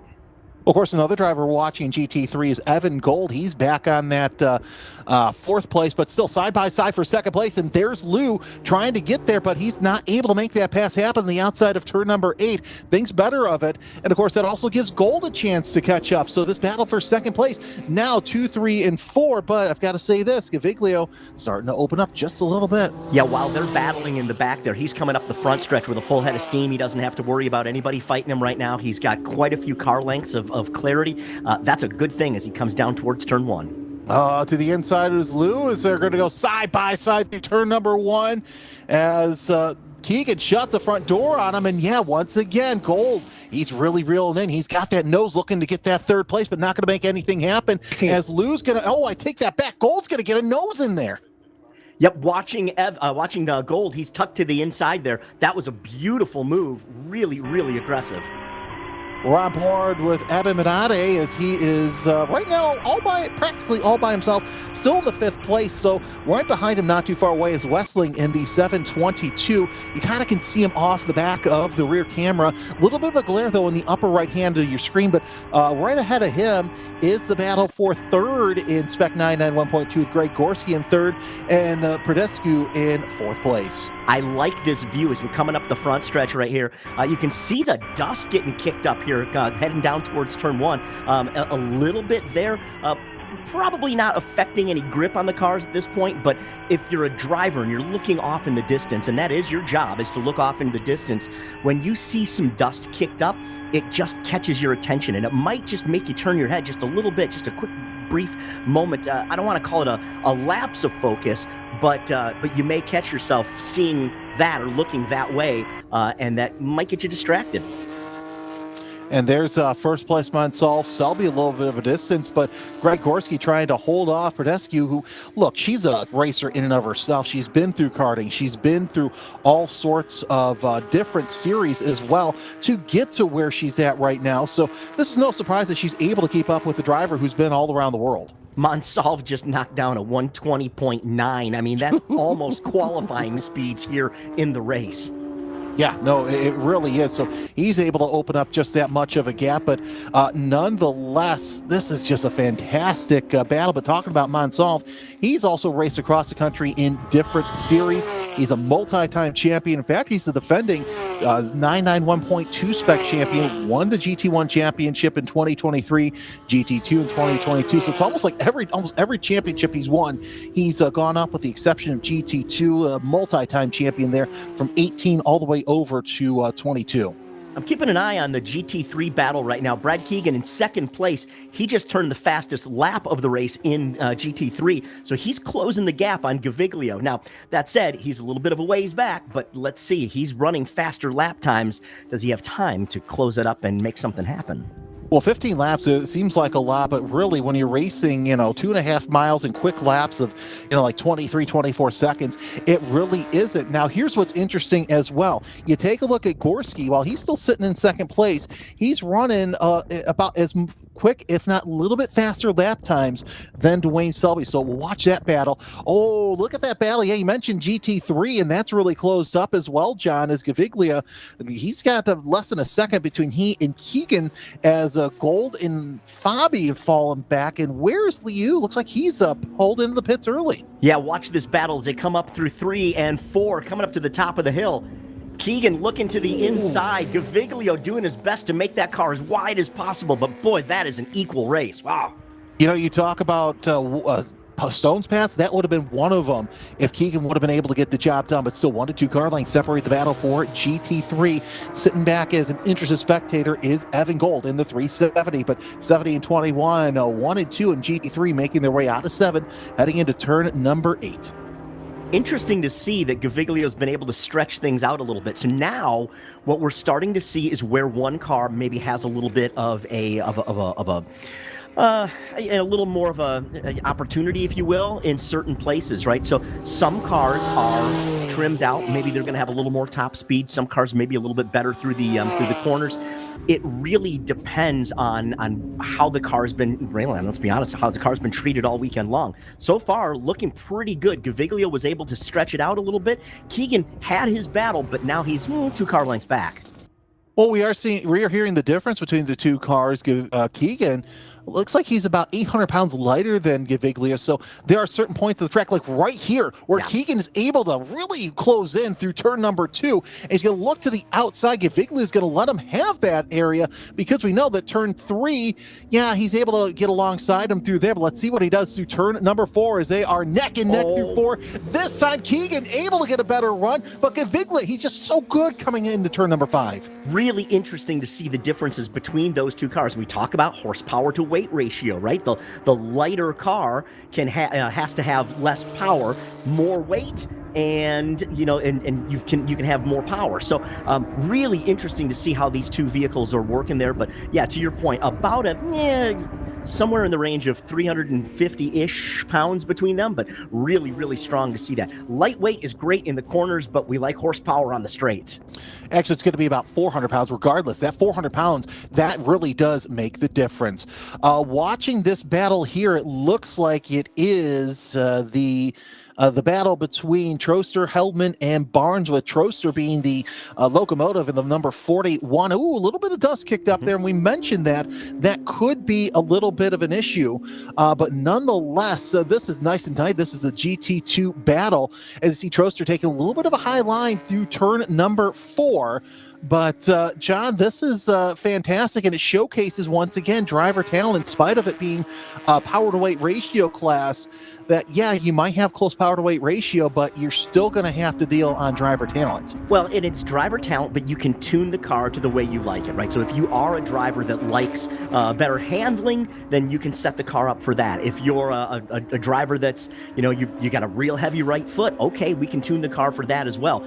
You wind up with similar lap times, but you do it in different ways, and that makes for some really exciting racing. Especially here at Willow Springs. Speaking of that, the talk of the town with Willow Springs, John, has been the sale. Now, when the sale first came out, like you and I, we got a little worried when we found out it was from a capital partner group. It was Cross Harbor Capital Partners. But in their pre-press release, they said, "The back, relax, we'll have more details when we get it." Well, about a month later, they announced that they purchased this track in collaboration with Singer Vehicle Design. And in the press release, they said, look, the facility is going to remain open to the public. We're bringing in former F1 Le Mans champ Alex Wertz to oversee the upgrade of the facility to an FIA Grade 2. Now, that means track safety improvements and upgrades. So you could attract anyone from IMSA, SRO, IndyCar, NASCAR, bring in more facilities. We're on board with Bonatti. And here's what's cool, what I like about this, and this is going to really reach to you as well, John, because this is a local promoter for you. SMI is going to oversee track operations. Well, there's nothing wrong with that. That's if you want to know who's good at running tracks, it's SMI, and those folks know exactly what they're doing. Plus, they've got all the connections, they've got all the infrastructure to make things happen. I like that an awful lot. The good news is that what we're seeing out of Bonatti's windshield right here, that part, the history of this racetrack, that's going to stay the same. But as we come up the front stretch here and we look off to the left-hand side there, maybe some of those older buildings that have been part of the skyline here for so long, they've been there, but let's be honest, they could use a little love. Everything could use a fresh coat of paint in this day and age, and investment in a facility is always a good thing. I loved it when they were on with Matt Farah, the guys from the New Investment Group. They were on the Smoking Tire podcast and talking about all of it, and that reaches a big audience, and that's going to get people really, really excited. Look, Matt's a great guy, and he's got a lot to say. He's got a big audience, so the more we can tell people about this, and I mean people that are outside of our world, we, and I'm using an inclusive we for all of us, we already know, but if we can get other people paying attention and bring that excitement and the investment in it, it's a win for everybody. Well, and you mentioned those buildings as well. Hart Howerton, who is a global leader in building and all sorts of facilities. He's going to oversee the track upgrades. And one of those upgrades also is going to be their first ever track membership. Now, you can always go online onto the Willow Springs website and find out more information. But, you know, we've seen a lot of these tracks, if they're already established as country clubs, or they're building memberships like a Road Atlanta or other facilities for, track day enthusiasts who have the means to be able to do these track days all day. But regardless, this sale will do nothing but great things to this historic facility. We've been watching this excitement on the track right here. This is our GT2 competition. Troster still in the lead. Heldman and Barnes, but covered by the proverbial blanket right there as their nose to tail. Yeah, Heldman about 9/10 of a second back, but Barnes a half second back. But we've seen this gap kind of grow and grow in size and kind of shrink as well. Behind that also, you've got the GT3 battle between Gaviglia, Keegan, and Schmidt, which that's also closed in as well. You're not missing too much out there with the other battles. Still got Gorski trying to hold off Bradescu for the bottom step of the podium in 991.2. Like we said, anywhere you turn here at Willow Springs today, you're going to find some sort of racing action. Well, and a track like this is so good for a series like this because it's very racy, because it's got lots of space. There's lots of opportunity to make things happen. That's really exciting. I definitely enjoy watching races here at Willow Springs. Yeah, Willow Springs is just a fantastic facility and cannot wait for, the upgrades to happen. And look at Keegan really closing in on Gaviglia. This time he takes a higher approach through turn number 4. And look at how much closer he is. We've seen him 2-3 car lengths apart from each other coming off of 5. John, they're about 1 to 2 car lengths now. We saw Keegan do this yesterday in the race. He was experimenting with different lines. We just mentioned that. Literally, it's almost like they heard us talking about it. We're literally talking about this. You can try different lines, and as a driver, it gives you options, and that's exciting because right now out front, Gaviglio, he's going to run his lap. He's going to do the best he can until Keegan gets right up inside of his exhaust pipe. He can kind of set the pace for it, but as we run down laps, about 6 to go at this point, Keegan is going to make sure that he stays right there and he's looking at things that he can do. What's going to work? If I turn in a little bit differently here at turn number 1, does that close the gap? If it works, great. Maybe he'll do it next time. Maybe he's going to try a different marker, right? He'll use his brake marker. Maybe he'll go in a half a car deeper or potentially a half a car earlier and then get back to the gas sooner. And watch this battle. Look, something's working for him. He's out on the outside.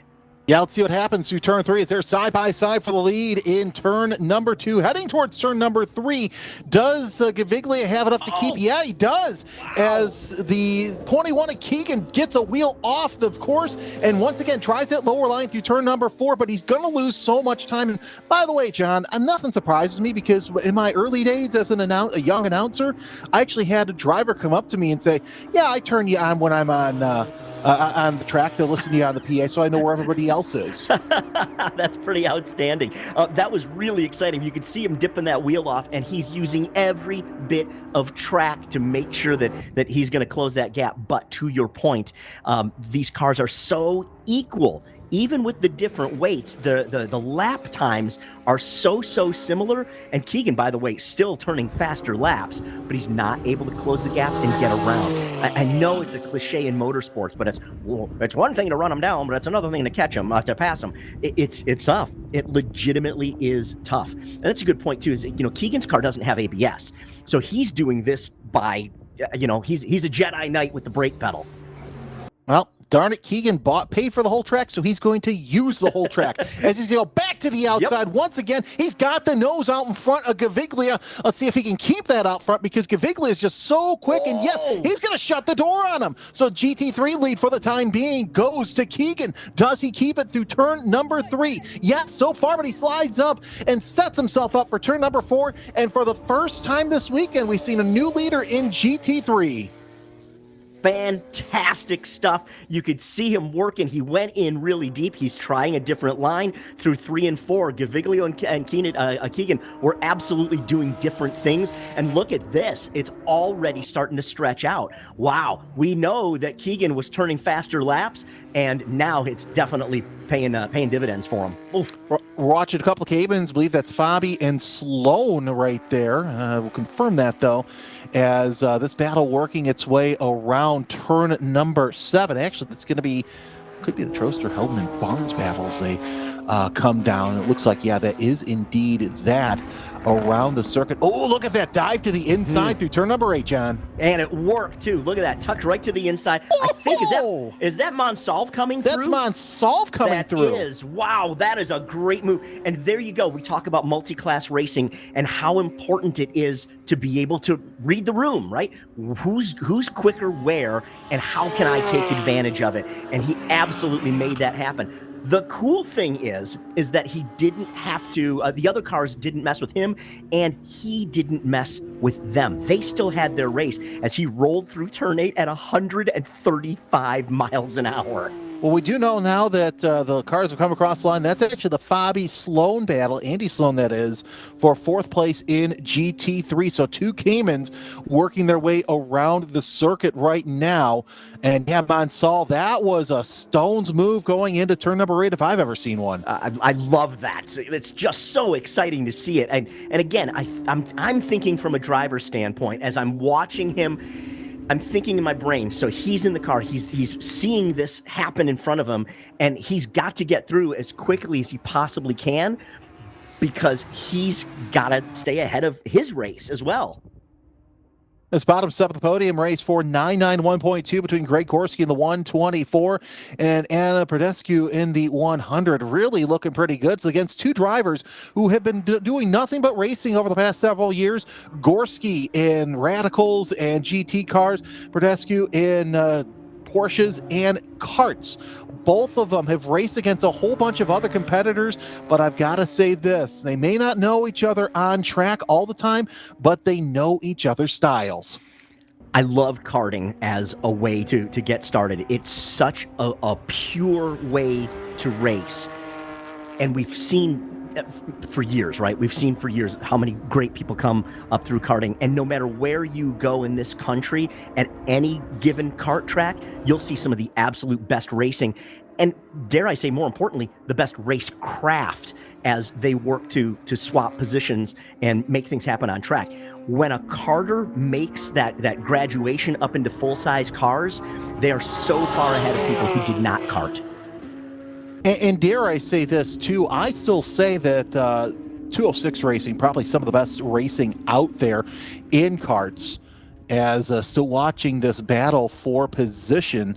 As we're just at about 2 laps to go, as Pradescu looks like she's going to the inside of Gorski, so she's trying to get into that bottom step of the podium, and we're following also, looks like that battle for GT3 between Fabi and Sloan. That's starting to heat up. Last time by, it was 1 second at the line.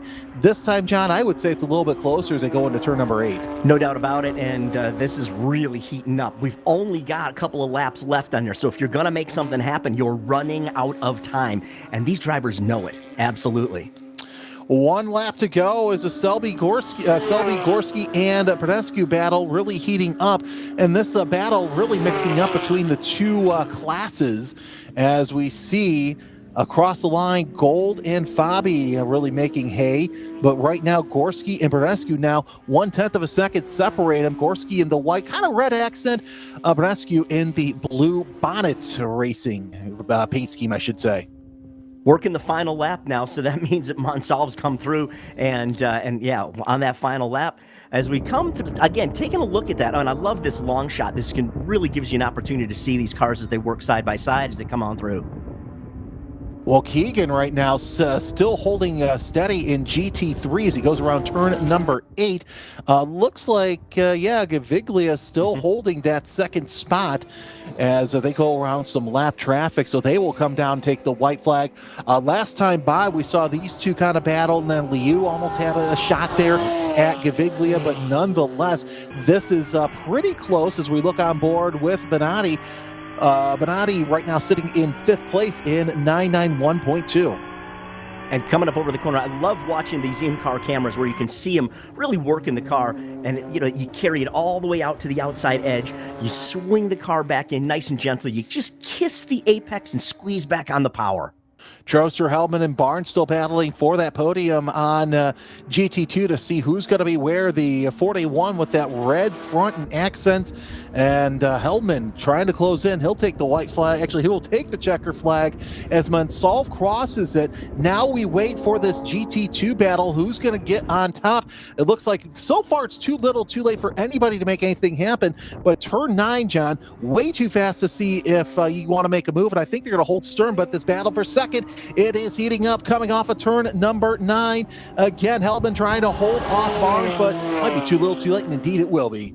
Yep, it was a drag race up the front stretch, but just not enough to make it happen. The draft plays a real part, but boy, you just needed to set that up just a couple of turns earlier. Boy, that was a great race, though. Nice finish. Yeah, and just like that, 15 laps in the books, and man, that just flew by as we watch downfield. I believe that is our GT3 battle as well. GT3 still yet to be decided, as Keegan O'Keegan actually did cross the line ahead of Gaviglia, as we're waiting to see Evan Gold come across to get the bottom step of the podium. He was quite a distance back, half a second separated Keegan from Gaviglia. Yeah, and honestly, that's far and away the biggest area, the biggest lead that Keegan had the whole weekend right there, was right there at the end. So interesting to see that he had all of his, he had that much space there, but, looked pretty solid. As our guys are coming in, Monsalve and Selby rolling into pits now. Yeah, so your top 3 in each class look like this. It's Mike Monsalve in the 87, the Spec 991.2. Dwayne Selby sits second. Greg Gorski finally gets on the podium for his first race weekend this season with POC. Hi to the camera. And GT2, I don't Derek know. Troster I was saying, in the say 41, hi. John Hellman in Hey, the what's up, 697, and Paul Barnes in the 636 round out your GT2 podium. GT3, that was Brad Keegan taking the win there. Brett Gaviglia in the 70s. We see our competitors in 991.2 coming out there, and Evan Gold sitting in third place. Let's see the podium here shortly, and it's just the racing here this weekend. You would think with not just the spec series, but with the power to weight series, it'd be a little bit of a runaway, but we've seen some close competition here at Willow Springs. Well, and it's because the cars are as equal as you can get, right, within reason, and the track is just so racy. This series on this track, it's going to make great racing. It just is. It's wide, it's big, it's lots of sweepers here at Willow Springs. This is a really fantastic track to go side by side, go wheel to wheel racing with it. So as we see, the drivers are coming out of the cars. There is and so everybody's getting, a couple drinks here and there nonetheless, but great racing nonetheless all the way through. As do a little debrief with the crew. What can we do for next week to make things a little bit better? Yeah, it was Anna Prodescu who was talking with her crew right there, and passing out some glasses of water there, get a couple of bottles of water and chilling out. That always feels good. A little umbrella to get out of the sunshine. When you get done with a race, your heart is beating. You are so amped up. And I know that in our series, we very regularly we'll jump out and you'll immediately seek out the person that you were racing with on the track so that you can shake hands and say, wow, that was such a great race. There is such good sportsmanship. And, we've been lucky. We didn't see too many broken cars this weekend. But I'm telling you, every single one of these racers that we have watched this weekend here, they will all say the same thing. We want to beat you on the track and not in the pits. Well, and I think, too, that just goes to speak with the build of Porsche. It doesn't matter if you're running a Cup car, if you're running a 944, or you're running a Boxster. These cars are just that well made, as we see. I lost my train of thought there. But nonetheless, Selby talking with his crew, and what can we do for the next round? And that, by the way, that next round, August 22nd through the 24th at the beautiful WeatherTech Raceway, Laguna Seca. If you are watching and you want to be a part of this, log on to PorscheClub.com and register now. Also at motorsportreg.com. Plenty of time to register and really come on out and join some of the best Porsche racing that you'll see on the West Coast. Take a look at that smile on Greg Gorski's face. That's what we're talking about, right? You've got a hard battle wheel to wheel with your buddies at triple digit speeds. So I like to say this. Some folks go golfing. Some people go bowling. I like to put on fireproof underpants and hang out wheel to wheel with my buddies on a racetrack. It's pretty cool. Oh yeah, Greg Corsi, one of the foremost drivers out there. You see he's got the Radical Cup North America patches on his fire suit, but nonetheless, doesn't matter. He if he wants to run in Radical Cup, he'll go run there. If he goes to run the 24-hour Creventic Series, he'll go run there. If he wants to come run a Porsche, you're a Porsche Owners Club, he will do that because there's just so many great opportunities to race. And yeah, you're watching the drivers out there, chatting with one another. Hey, good job. All right, what do we need to do for next week? And oh, by the way, where are we going to dinner tonight to go? Enjoy each other's company and kind of bench race a little bit. Yep, 100%. The joke is the older we get, the faster we were, right? But we've said it over and over and over again. We come for the cars, we stay for the people. No, and that's exactly the case because, you see so many people, different walks of life, and, it's just the experience of being with one another and racing, being at speed. We're all car guys at heart, as you mentioned. Mm-hmm. Absolutely, for sure. I mean, there's really no better way to to enjoy your weekend. If you're a car person, this is the way to go for sure. I mean, how much fun is this? And again, we talk about all these people smiling, big smiles. Quick glass of water and away we go. Looking to get to an actual podium here in just a little bit, right? Is that what we're hoping for?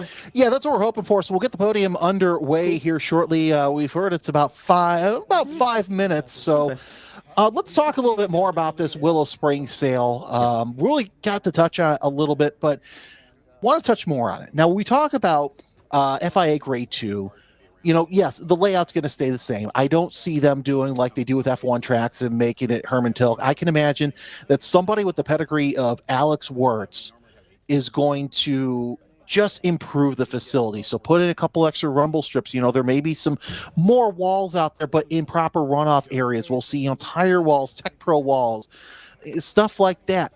They won't I don't see them neuterizing Willow Springs. It's too fun of a circuit to do that. Oh, absolutely not. And I mean, Wirtz is a great example, right? After his racing career, that's what he's gotten into is consulting racetracks around the country. So he comes with quite the pedigree, with quite the panache, and he's had the experience. He's been able to say, okay, what are the positives of this track? What do we like about it? What do we like? We like the layout, right? We like the history of it. I wouldn't be surprised if he's out there to help figure out a way that they can keep some of the old school charm, but kind of freshen it up. Dare I say, the NASCAR All-Star Race is tonight at what do you call it? North Wilkesboro. North Wilkesboro, thank you. And that's exactly what they did with North Wilkesboro. It still has the charm of a very old racetrack, but it now has fully modern stuff. It would be great if you could do the same kind of... Is the term resto mod? Can we talk about resto mods for a racetrack? Because that's really what it is, right? Let's keep the old school charm, but freshen it up. Yeah, no, I agree. And that leads to my next point. Who's a promoter for that race? It's SMI. Of course, yeah.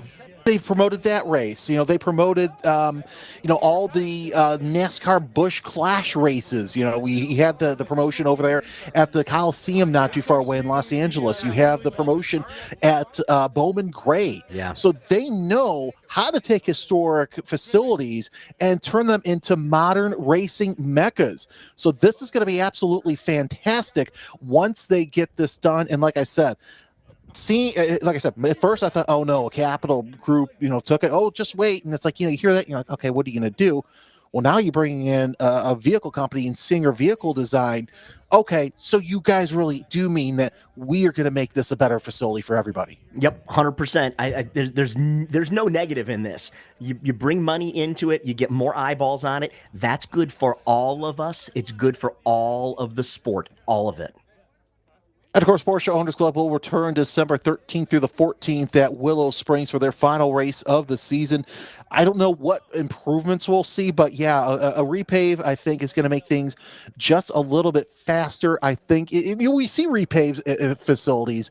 It's usually, 3-4 seconds is the improvement depending on the class? It can be, absolutely. I know that here in the Southeast where I live, Carolina Motorsports Park, you mentioned that earlier, they repaved the place a couple of years ago. And in my class, 4 seconds a lap difference. It was a transformative update to that facility.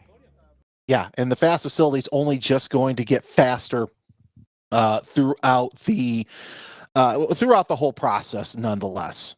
Do you have, Jeremy, do you have a favorite track that was made better? I mean, is there something that you can think of, a place that you've gone that said, oh yeah, this is flat out better than it was before? I honestly cannot, and I'm excited to see what they're going to do here to Willow Springs because, like I said, I think it's going to be that's going to be one of those rare facilities where it's going to be like, okay, that track's better. Yeah, absolutely. I will say that Road Atlanta, I think Michelin Raceway Road Atlanta, that definitely stepped up its game when they were able to refresh that place. Although that wasn't an on-track refresh, that was a facilities refresh. But Yeah. Hey, either way, it all makes the experience better.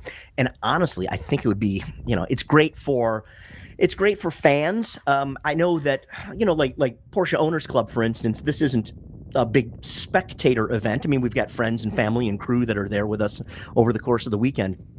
But anytime that we can make a facility fan friendly, that's good for everybody. It really is. And now we're on to the podium. It looks like that's interesting. You get all three drivers on board at one time. I do believe we're starting with the GT. That is GT3. That's Keegan Gaviglio and Evan Gold, who did that great job to come up and grab a third place on that. Yeah, so Evan Gold. So congratulations to our GT3 podium. Let's see if we get the GT2 contenders up as well. So again, third place for GT2.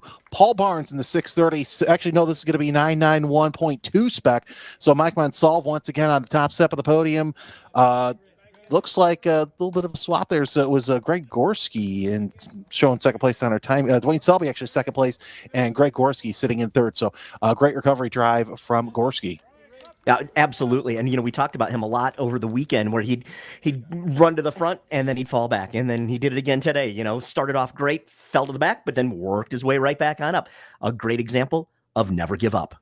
Of course, our GT2 podium, Derek Troster, your winner there, John Helbin in second place, and Paul Barnes in third. All right, so race one of the day is over. We're going to take a quick little lunch break, but we'll be back here in about 40 minutes or so for the start of race number two. It'll be the orange group, and if you missed that yesterday, you missed a great race out there. So for everybody from DriverSeye Live, Porsche Owners Club, and my partner, John Hammer, my name's Jeremy Scott.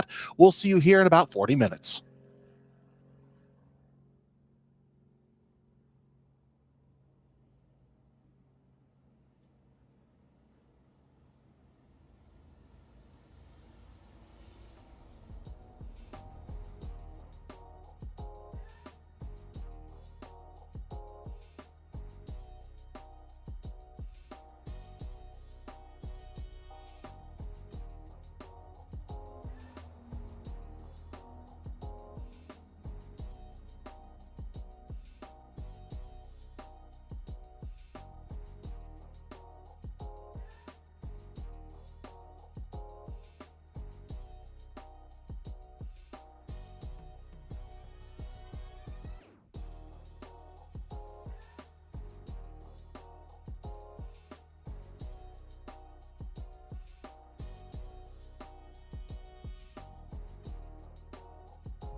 Well, it's the final race of the weekend here at Willow Springs International Raceway, and I think it's going to be one of the better races of the day. No offense to the red group, but nothing like some high momentum, low horsepower action with the Orange Cup. Hi, everybody. I'm Jeremy Scott. That laugh you heard on the other end, that's my partner, John Hammer. We were just waxing poetic off camera about one of our mentors, the late, great Tom Matthew. And it reminds me, and I know that you've seen this as well, of you've heard the story, I should say, and I've seen the video too, of him at Hallett trying to run away from a spinning Viper Cup car. Yep, absolutely. Legendary stuff right there. Wow. So yes, we try our best to honor the memory of that happy Canadian, but nonetheless, we're about 5 minutes away from rolling off on the grid for the final 13-lap race of the weekend, and it's going to be the Orange Cup. The first two Orange Cup races really were pretty well run. Just had a couple of offs in the second race, and of course, unfortunately, one of our front runners, Paul Filsinger, did not end the race as well as he wanted. Ended up with the race, but I've got to say this: everybody's just chasing Anders Hayner. As we saw Nigel Maidman to try and get up there and battle him in race one. Race two, it was Rob Walker, but Rob Walker is a little bit closer, John. So I have a feeling that we're going to see a little bit better racing in this Boxster spec. I'm stoked to see what happens here. Look, Hayner was only 1/10 of a second off of the track record here in qualifying earlier today. He has been unstoppable, it seems. But that said, Rob Walker has been giving him all the beans, and I'm excited to see what those guys put together now. In GT5, it's Town, Zoriulis, I should say, and Durant 1, 2, and 3, basically all race long, and that's been a close battle as well for GT5. And of course, we also have a interesting storyline developing, not just here in Porsche Owners Club, but in the Porsche Club Racing, basically across the country. And you know how you've seen only two cars in Spec 2.7? Well, it's the first time that Spec 2.7's raced this season, I should say. Not the first time this season, but the first season in that iteration. Now, the reason for that is this is the next motor iteration for the 99 2000 Boxsters. It's the step up for the 2.5. And this is the last generation of the Boxster, so 2002 to 2004. Now, the reason for this is they're running out of parts. They're running out of motors or transmissions. We've heard of drivers in Spec Boxster having upwards of 3 to 4 motors and transmission swaps a year. And John, as you know, that gets costly after a while. It sure does. And the whole idea of having a class like this, like a Spec Boxster, it's all about being cost effective. So when things start to get scarce, prices go up, and that's not a great thing. So exciting to see where this class is going to go. And the nice thing about this is that if you have a Spec Boxster, you don't have to get a new car. You can transplant that 2.7 in and still remain active racing. So, I mean, that's great. Yeah, exactly. We see the multitude of drivers in Boxster Spec really across the country. Well, now they can make that change. We have two drivers in the field who have made that change. Obviously, POC class president John Momeyer and Vivek Hazari, also the two drivers who are making that change. But I would expect to see more and more drivers to really move over to Spec 2.7. Now, if you decide to build a brand spanking new, never raced Spec Boxster, only going to cost you 60 to 65 grand. For car guys like us, we're like, oh, that's actually pretty reasonable when you can get a race car, for 6 figures. Now, a used one, 25 to 40, which for some entry level, that's more considering. But the good news is, not only is Porsche Owners Club making the switch, John, but PCA is as well. Well, and that's a great thing for everybody. Again, we talk about this too. The nice thing about the two major Porsche clubs is that so much stuff slips back and forth, right? So we like that an awful lot. So, anything that we can do to better the class, that's a good thing for everyone.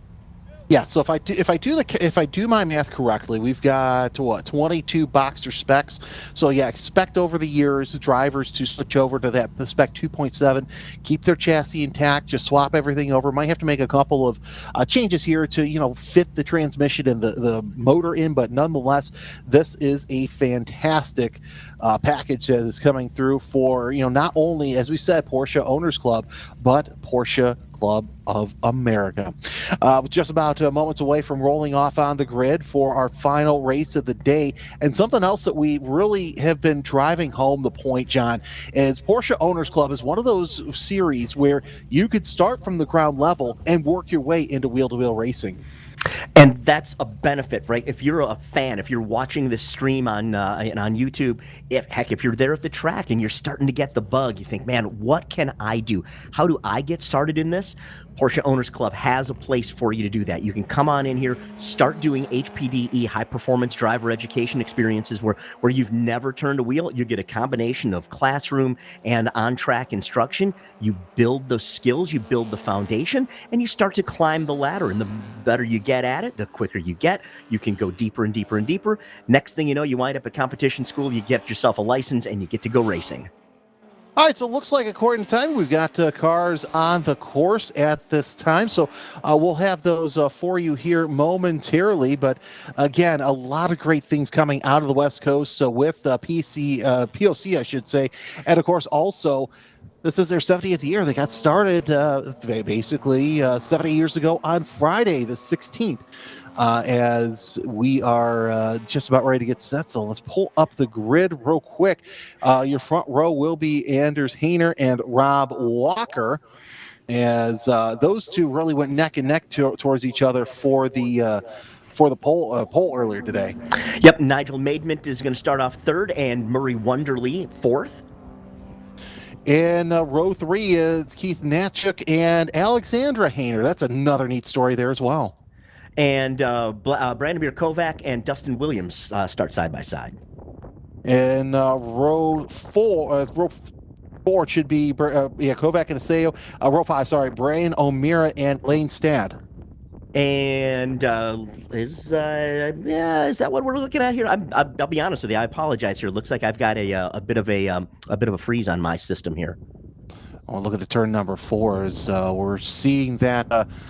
Through the field, of course, a lot of Boxster specs. So what's going to happen here at the start is a Boxster spec wave, and then the GT wave, and then spec 2.7 is now we have Alan Stad, as we mentioned, in 5th row, 6th row. Kunal Hinduja and Bob Chang make up row 6 as the field working their way around turn number 8. So once again, Anders Hayner and Rob Walker, row number 1. They will bring it to the field. Both of them extremely experienced. Both of those drivers, I think, are going to just go tooth and nail. They have a ton of pro experience racing alongside each other as we are getting set for today's final race.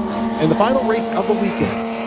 Glad to have you with us here on YouTube. Thanks for joining us. We are just about ready to take that green flag. Eyes on the starter, getting a little wide there at the back. And we're green. Waving out 2, 3, 4 wide and near the back of the pack. But Rob Walker looks like he's got the early edge as Hayner now takes the advantage. Look who ties to the inside. It's Maidment. He's going to take it to Hayner through turn number 1. Outstanding move. Wow, that was super aggressive right out of the start. Super aggressive, and of course a little bit of argy-bargy as they run side by side into each other. Maidment gets the early advantage, gets a jump from the 3rd spot around turn number 2. It's Maidment, Hayner, and Walker 1, 2, 3. The GT cars are get underway as they're off for their start. Already an early lead from your GT7 leader, Mike Porteous, as we are watching that battle. The Boxster spec battle is right now working their way through turn number 4, as now we see the back of the GT field. Here's your battle for the lead, and now Hayner has caught up to the back of Maidment after that spectacular start from row 2. Let's see if Hayner does anything here. He looks to the inside of turn number 7, not going to make anything happen. Through 8, still single file. They've left the 253 of Walker and the 614 of Wonderly. Just a little bit of battle near the back of the Boxster spec back as well. But John, what a fantastic start for Maidment. And it was a great move, and it's paying off for him. And this is lap number 1. You got to be kidding me. Watch Hayner, though. He's right up on his tail as they gain speed down this big, long stretch. And yeah, we'll take a look at some onboard cameras as well. This is Hayner. He's in the lead now. Oh, a little bit of a bump. Side by side, Maidment and Hayner. Maidment gets that lead back over there through turn number 2, but a little bit of rubbing there through turn number 1 as Hayner had a nose out there at the line. 0.021 seconds separated the two of them as they are nose to tail through turn number 2. Now they'll set themselves up for turn number 3. We'll see if Hayner can do something on the outside. He's going to try it. He might have a good line through turn number 4, but you're compromising your exit off of turn number 3 as Maidment just so good through the 3-4-5 complex. Look at who else is caught up to the back. That is Rob Walker as through turn number 4, Maidment opens the door just a little bit through 5, shuts it through the apex. Maidment running just a little bit high through turn number 6. Nose to tail so far as they come out of 6, set themselves up for turn number 7. We'll hang here with Hayner to see if he gets a good draft going into turn number 1. Through turn number 8, Maidment, little tap on the brakes there through turn number 8. That's a little interesting as those cars are going through 9 now. We see a little bit of a wiggle out of the 705 of Maidment going through 5. You see that bump there through 9. That unsettles the car just a little bit. You see Hayner losing some gap, but also Walker has also lost a little bit of a gap, but I think it's going to be too far away to make anything happen through here as Hayner trying to hold on to second place, so he makes a dive into the inside of turn 1.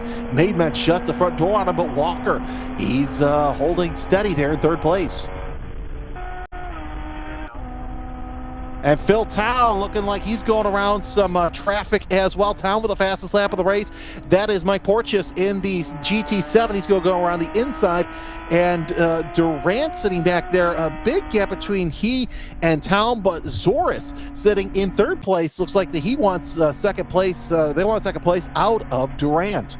Yeah, I'm watching Phil Town we're riding along with now. He's got to work with this lap traffic as he's coming to the outside of the 813.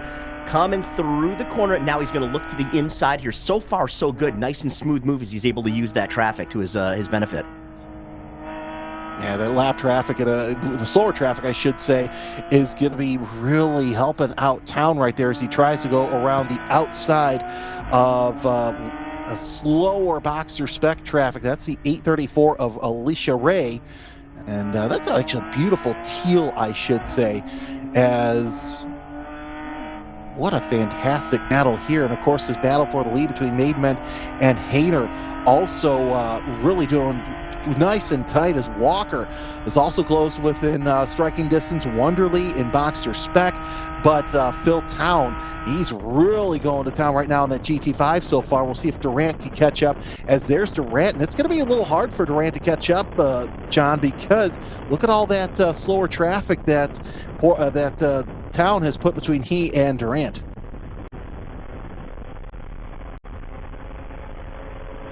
Making our way down the straightaway now, we see the speed difference between the Boxster spec and the GT5 class as those drivers making their way around. So we'll see if we can get this battle for the lead in Boxster spec around as, yeah, we're seeing the back half of the Boxster spec and the front half of the GT5 through 7 class making its way out of the Castro corner through turn number 2. As everybody line astern so far trying to find their way in. We're just about 3 laps into this race as Maidment, Hayner, and Walker, your top 3, and Boxster spec, but we're watching this battle with GT5 mixed in with the back half of the Boxster spec field. Phil Town leading Bill Durant with about 3 seconds. Well, that at the line as we're on board with Anders Hayner. Oh, he's just giving it right now to Maidment through turn number 8, setting himself up for turn number 9, trying the inside line just a little bit as Hayner trying to do all he can to get around Maidment. If you missed the start, Maidment had a fantastic start from the second row, able to dive in on not only Hayner, but Walker as well. Rob Walker really closing in. As you take a look at the upper left of your screen, he's going to look to the inside of Hayner and think better of it. Of course, as we said, Hayner and Walker, both former pro drivers, as Walker goes to the inside of Hayner. He's going to have the high line through turn number 2, and those Toyota tires really gripping there on that outside line, leaning on him, and that's what we're into contact. The little bit of contact, if Walker's going to lose space, he might even lose third place. Holy cow, that was exciting stuff. That just goes to show just how exciting this is. How much are they taking? How they're going as deep in as they possibly can, inches away from each other to the point where they're touching. Wow. Well, the benefactor of that one was Maidment, as he is able to open up a bigger gap there through turn number 3. Look at that. It's opening up even further. It was like 1 to 2 car lengths at the line. This time, I would say about 7, 8, 9 car lengths. Yeah, and now you're right. He's able to stretch out a little bit and see what's going on. Let's cut over to John Momeyer and see what's going on in 2.7. Looking smooth, looking good and strong. You can see the colors on that fender. Very unique looking car. Very easy to spot. In a pack of a bunch of Porsches, his definitely stands out. Well, right there, he's got his Zari up ahead. There was, last time by, there was a little bit of a buff between he and Hazari in the form of Caffaretta, but now Hazari has made Caffaretta made her way around. So now it's Hazari that is trying to hold off the POC president. Of course, as we mentioned during qualifying, he starts everything from 944 spec to Boxster spec. So this kind of gives an example, John, of, yeah, we're trying to get into spec 2.7, but you can still race the same chassis. Oh, absolutely, and that's great stuff. In fact, you watch how balanced these cars are. I'm taking a look at John's in-car camera. His hands are still nice and smooth here. He's not getting beat up in the car. And, in fact, right there, Hazari maybe just bobbled a little tiny bit. Looks like Momeyer was able to close the gap. On the front stretch right now, full throttle all the way down to the floor, taking advantage of that hole that the car in front of him is punching. And by the way, while we're on board with John Momeyer, I've got to say, the meetings that I've had, the meetings that we had during this lead up to this race, John was nothing but helpful, and the work that he puts in to make this series so fantastic is absolutely great. So kudos to him. Great to have him on board.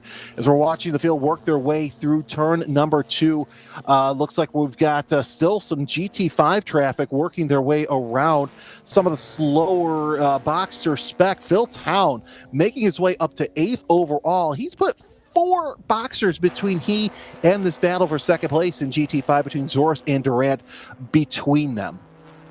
I like GT5 a lot, too. It has been very close with just 4 cars in class, but to see Town, Zoris, and Durant all pretty much nose to tail, turning very, very equal lap times. Again, it shows a lot to what's going on with, with how good that power to weight ratio is.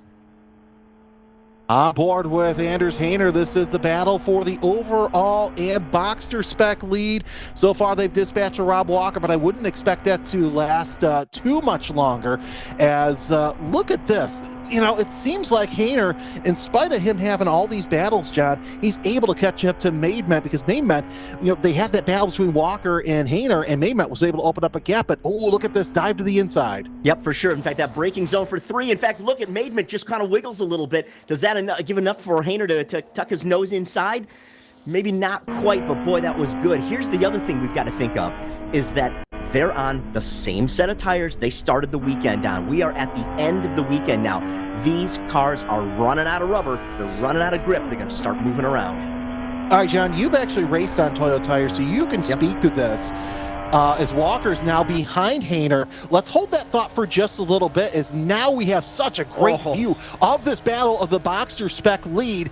Walker's an interested spectator with Maidment and Hayner looking to the inside. Hayner is, and Maidment's going to give it to him. Now it's the outside of turn number 8. That was a brilliant defense move there by the 705 as we go through turn number 8. And let's get back to that Toyota tires thing, because it looks like this battle for the lead has settled down. You know as well as anybody here in this booth that Toyota tires as general, you can run them the whole weekend if you absolutely needed to. Oh, 100%. Absolutely. I mean, don't get me wrong. You've got to take some care for them. You've got to make sure you keep your pressures correct. You've got to make sure you don't overheat them. You take your temperatures, your tire temperatures. But generally speaking, Toyo has come to the track with a very durable, a very consistent, and really a great value tire. We can run, I mean, you know, you're not going to get maybe the fastest times out of a second weekend. But if you're a value racer, you can absolutely run these things for a couple of weekends if you want to. And of course, you know, with you using the same set of tires for a Boxster spec weekend, having Toyo tires, it gives the ultimate confidence in the driver. Still watching this battle for the Boxster spec lead. This is first and second up ahead. Third place, Rob Walker sitting just behind and giving a great view of how these drivers are handling this Willow Springs circuit. And again, it's one of the last few races. Oh, that was almost a move to the inside there. Hayner using discretion, the better part of valor through turn number 5. Now we come out of 6. And John, as somebody who's talk about being the person who is playing defense and playing offense. Yeah, so let's talk about defense for at this moment. So that's going to be Maidment up front here. Maidment has to do everything he can to make his car as wide as possible. In fact, we're now in with Bill Durant, and you know, same kind of an idea here as he's battling for GT5. He's working on closing down on Phil Town, but the idea is that when you're in front, you got to keep a little bit of eyeballs on your mirrors to see what's going on behind you and try to make that car as wide as possible. For instance, as you come into a braking zone, generally speaking, you're going to set the car up as wide as you can to get a nice smooth arc into the corner.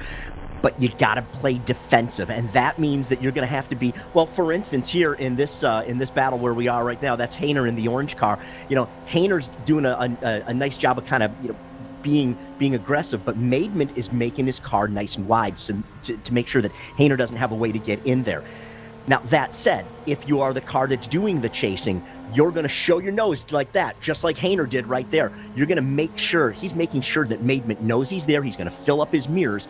The more Maidment looks behind him, the more opportunity there is for him to make a mistake. So it's a psychological battle from both sides, offense and defense. So you take a look at some of these, you know, the history of some of these drivers. Hayner, World Challenge, you know, race with Boris Said, Grand Am IMSA, was pilot the first R8 in World Challenge GT racing at Long Beach. That's a tough race to do that at. Rob Walker, IMSA Michelin Pilot Challenge, Porsche Carrera Cup, Porsche Sprint Challenge, ran the Nordschleife last year in the Fun Cup Endurance at Spa. Oh, by the way, Maidment did the racing school, you know, Skip Barber Racing School at the age of 54 in 2013. I love that.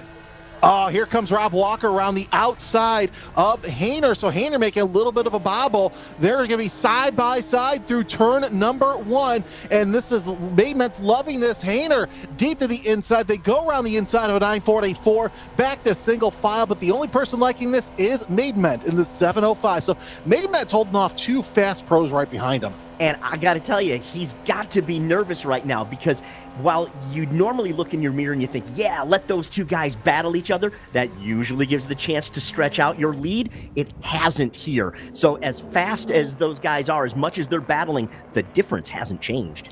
Oh, and by the way, we're going to close on the Maidment story. A couple years ago, he drove a Lexus IS 350 in a few events of the American Rally Association until a huge crash into the trees ended that. So he knows how to rough and tumble here around the circuit. One driver that we're going to watch for is a 5th place Phil Town GT5 driver. I think he's going to factor into this battle here. It's 4 laps to go. He's running about 2 seconds, so 1 to 2 seconds a lap faster than the rest of the field. And he's 8 seconds, may or may not, depending on how racy your top 4 get, because look at who's back there in 4th place. It's Murray Wonderly. So we're keeping an eye. I would say we're keeping an eye on Phil Town as he's closing up on this battle as well. So again, interclass racing, you want to have your own race. You've got to battle your own class. But there's one thing that we always say. We say, don't race out of class. But wow, that's close stuff right there. I mean, when the dimensions are there, when you're that close, it is what it is.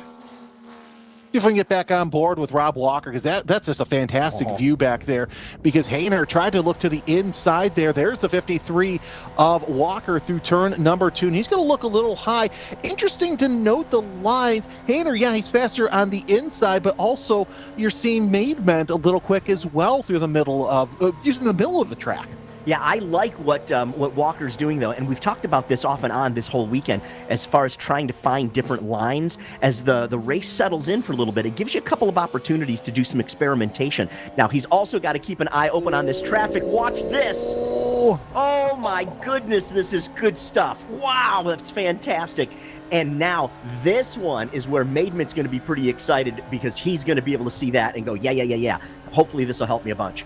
I'll tell you what, Walker letting Hayner by was probably one of the best moves of the race, because it saved 2 cars and not ended wadding him up there in turn number 5. As your battle for the lead and Boxer Spec really heating up right now.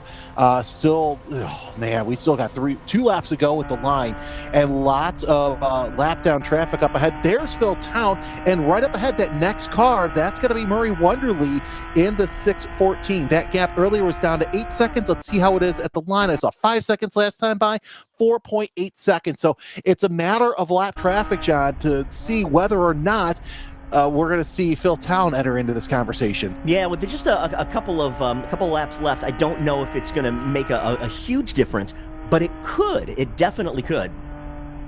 The Rule 1 948 doing all he can to keep up on that battle for the lead there in Boxer Spec. Now, again, that's out-of-class racing, but look at how close that top 3 was. They're starting to enter into turn 3, back on board with Anders Hayner, as Hayner tries to look to the inside of Maidment. Maidment shuts the front door on him through turn number 4. That was beautiful. Talk about the 2 different lines, right? Where Maidment went up, the more traditional line, diamond it off it, but you see him get a little wiggly right there. That opens the door for Hayner as he closes the gap. Oh, this is good. And of course, we're running at the point of the weekend where you've used all your tires. Now you've got to preserve yourself. How are you going to save yourself, as we look at kind of a replay there of Walker with this battle for the lead right now, as Maidment, just those tires are starting to go off.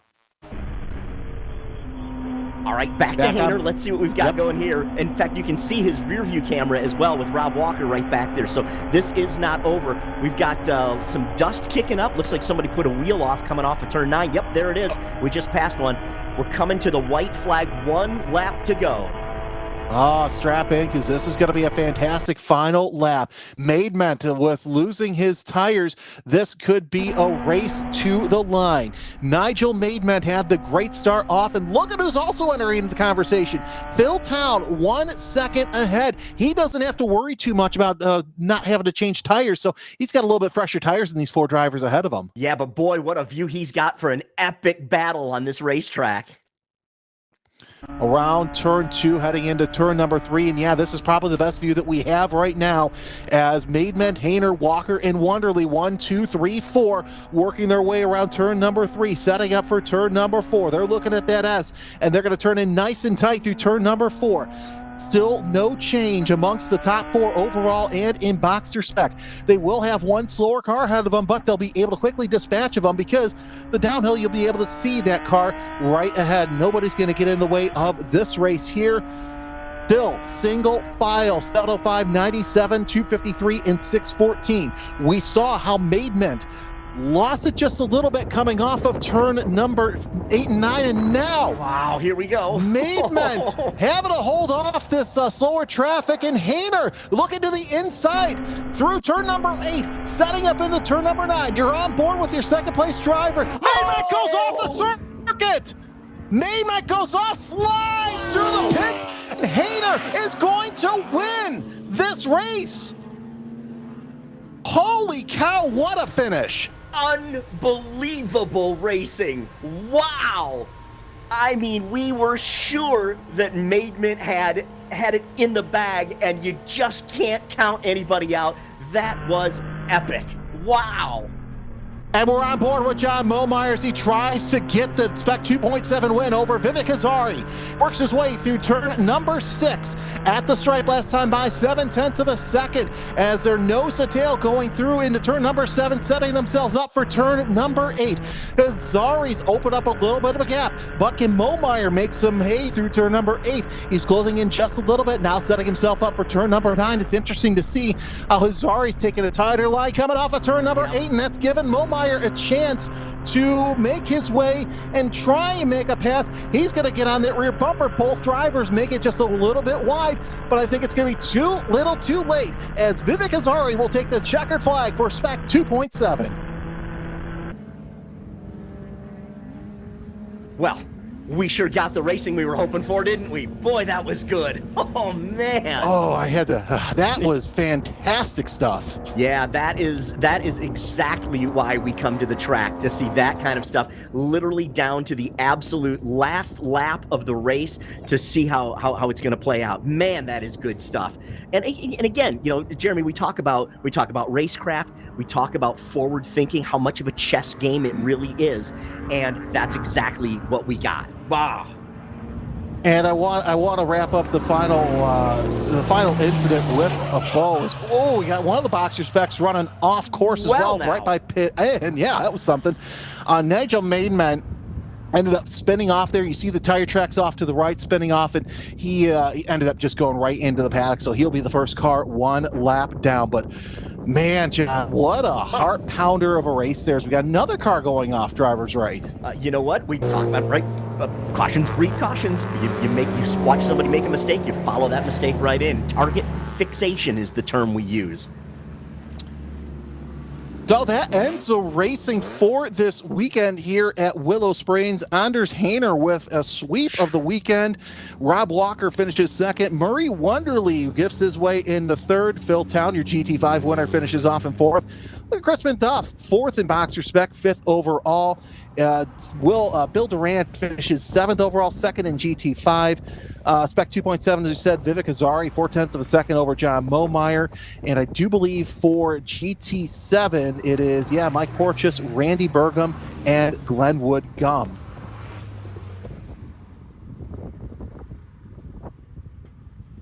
So let's talk about, as we mentioned earlier on the race, there's a little bit of a long gap between this race and the next race. Next race for Porsche Owners Club will be at WeatherTech Raceway, Laguna Seca.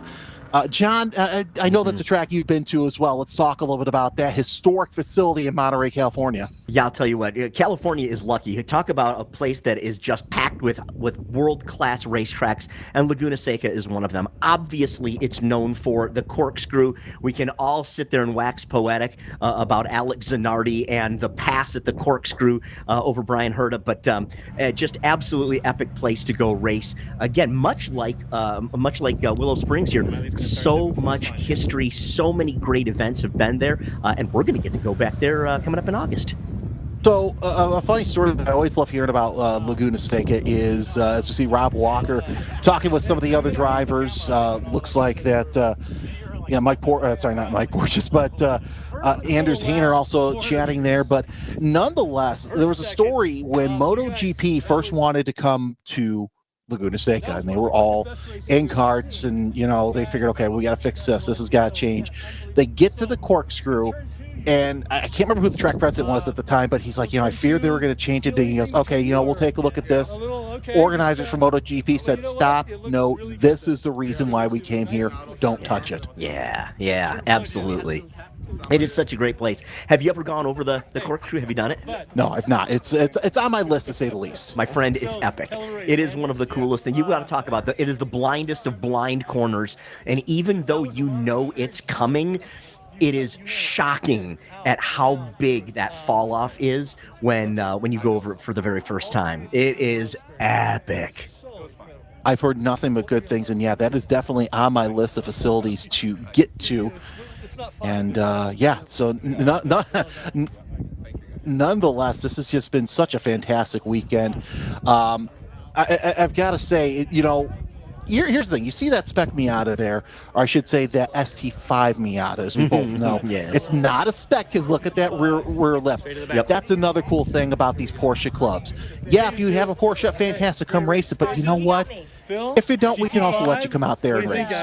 Well, again, it's all about building the group. No problem. We were just saying that we battled It back. really is, as we see, you see the camaraderie after the race. Of course, after All this is the inbound nobody, where these where the cars, they sit there, they let them cool off. Tech goes over, okay, I want that car, I want that car, just so they can make sure that everything that happened in pre-race tech is still there on the post-race tech. We're going to step aside for just a little bit for the podium. Where'd he go to the bathroom? Where the hell is he? Where'd you get his hat?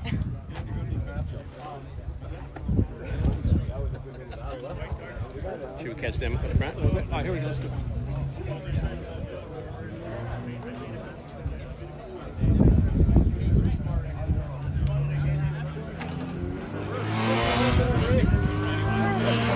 Yes, were you? What happened? I started P6. I finished P5. I got a great start. Because the wife was looking for you. Wow. The wife was looking for you. She was coming for me. She was coming for me. That's two cars behind you. Lee McDuff-Soares tandem. Yes. The fastest couple in the country. I'm kind of thinking right here. Oh, hey, we'll take it. You're being very nice. You're being very nice. Great race, good competition. Everybody was clean, I thought. It was a fantastic race. Yes. Would like to be up with these three guys right here. You will enjoy the replay of this. It was unbelievable. Of these three? Oh my God. Incredible. Okay, good. Thank you. Yeah, thank We'll get you. the GT5 old man over here. For a second, and then So, when you were coming up at the back of those four cars, and especially these three that had one of the greatest races we've ever seen, Yeah, it's like, no, I'm Did not you getting in the way of think- that. I want to run overall? No. Or did you think, yep, I better get in this thing? No, those guys will kill me if I start squeezing in there. Can you imagine? I can. Oh, no, I was like, no, let him, nobody was behind me. Let him run. Great race. Yeah, Great race. Thank you. How was coming through the traffic? Really good. I got lucky over and over again. Yeah? Just timing, is everything. And everybody behind me got hung up. She ran. Most people are talking about your race suit, though, is what I like the race You're suit? racing okay, but it looks good. Why, thank you. It looks very professional. Oh, thank you very much. This is Rule 1. Rule 1. My sponsor. That's right. All right, guys, so self-sponsored. hell of a weekend. Like most sports cars. Exactly. Hell of a weekend, thanks. And that race, we can't imagine finishing more epic boxer spec POC racing. We really saw what it's like.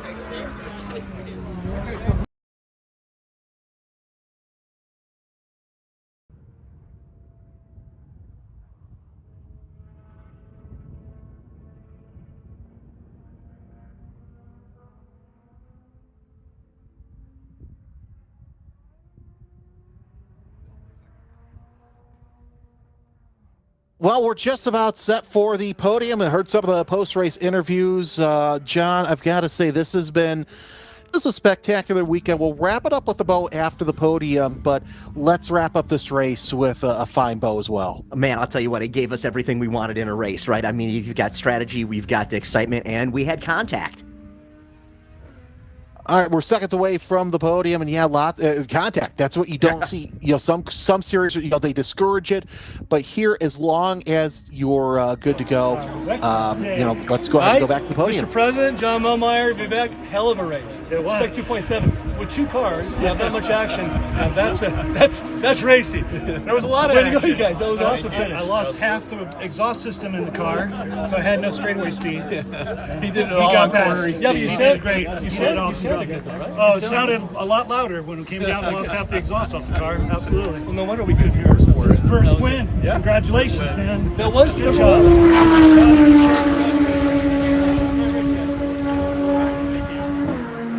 At least keep it close. Let's go get our pictures. Not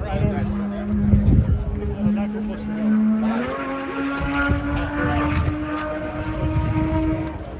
We're champions in our own mind. Who needs a podium, right? Yeah. So hand that to Steve.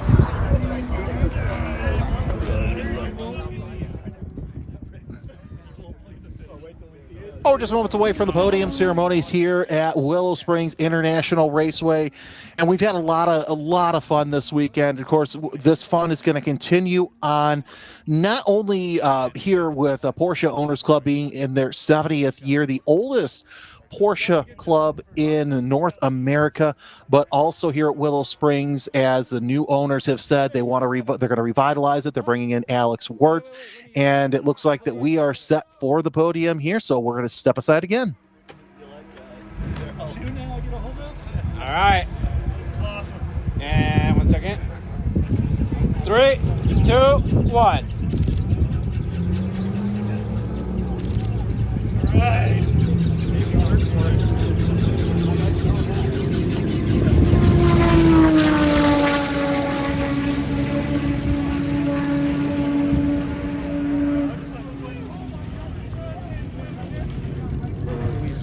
Get those box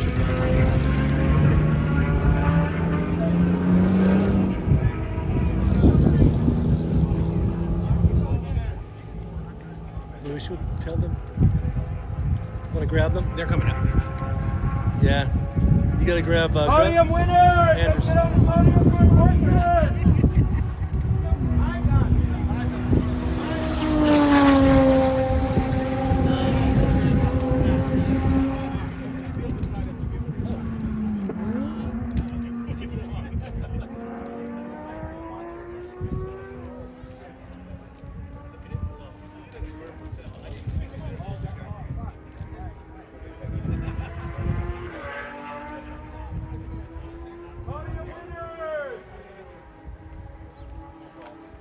Alrighty.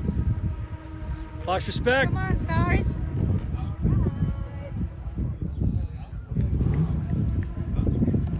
Force them on there. Force them. All right, we don't have much time.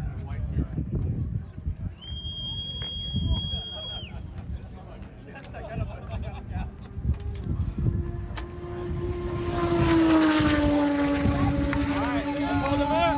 3, 2, 1. We're good.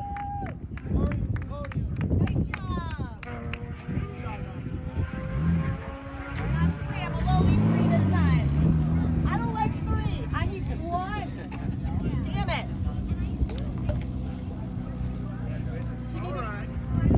Thought it was going to be this time, but it's not this time. Yeah, no, they insult you. Like, It's embarrassing to get people.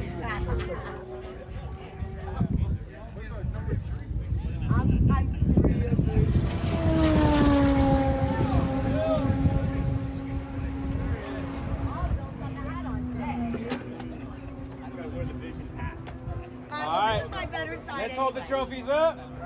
3, 2, 1. We're good.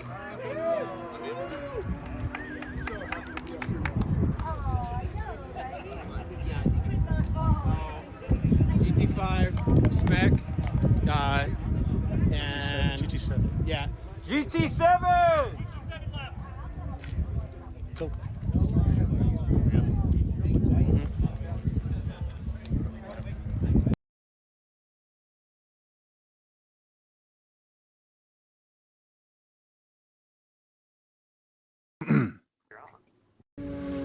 Well, we saw a jubilant podium, to say the least, John. So I guess what that means is we can wrap this weekend up with a bow. You and I have been around the country. We've seen plenty of great races all throughout the nation, whether they be club or pro.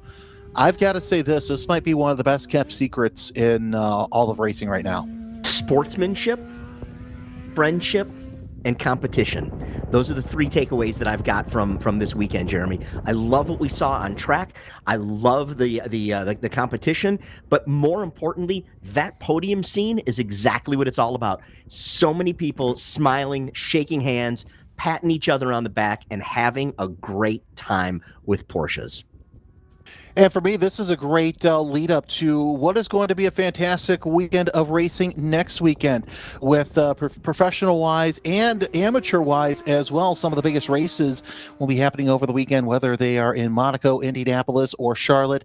But there will be a little bit of a break for the Porsche Owners Club as they will take a couple month hiatus. The next time that you'll see them on the track is August 22nd through the 24th at WeatherTech Raceway, Laguna Seca in Monterey, California. Motorsportreg.com is the site to be if you want to register for this race, or log on to PorscheClub.com for this or any other information regarding the Porsche Club of America. Other than that, John, final thoughts. It has never been easier to live the dream of being a race car driver. If you have never done this before, find yourself a POC chapter, get into a program, learn the basics, climb the ladder, and you too can get on a racetrack just like we watched this weekend. Dustin Allison, Master Control, making us sound good. The entire DriversEye live crew for making us look good as well.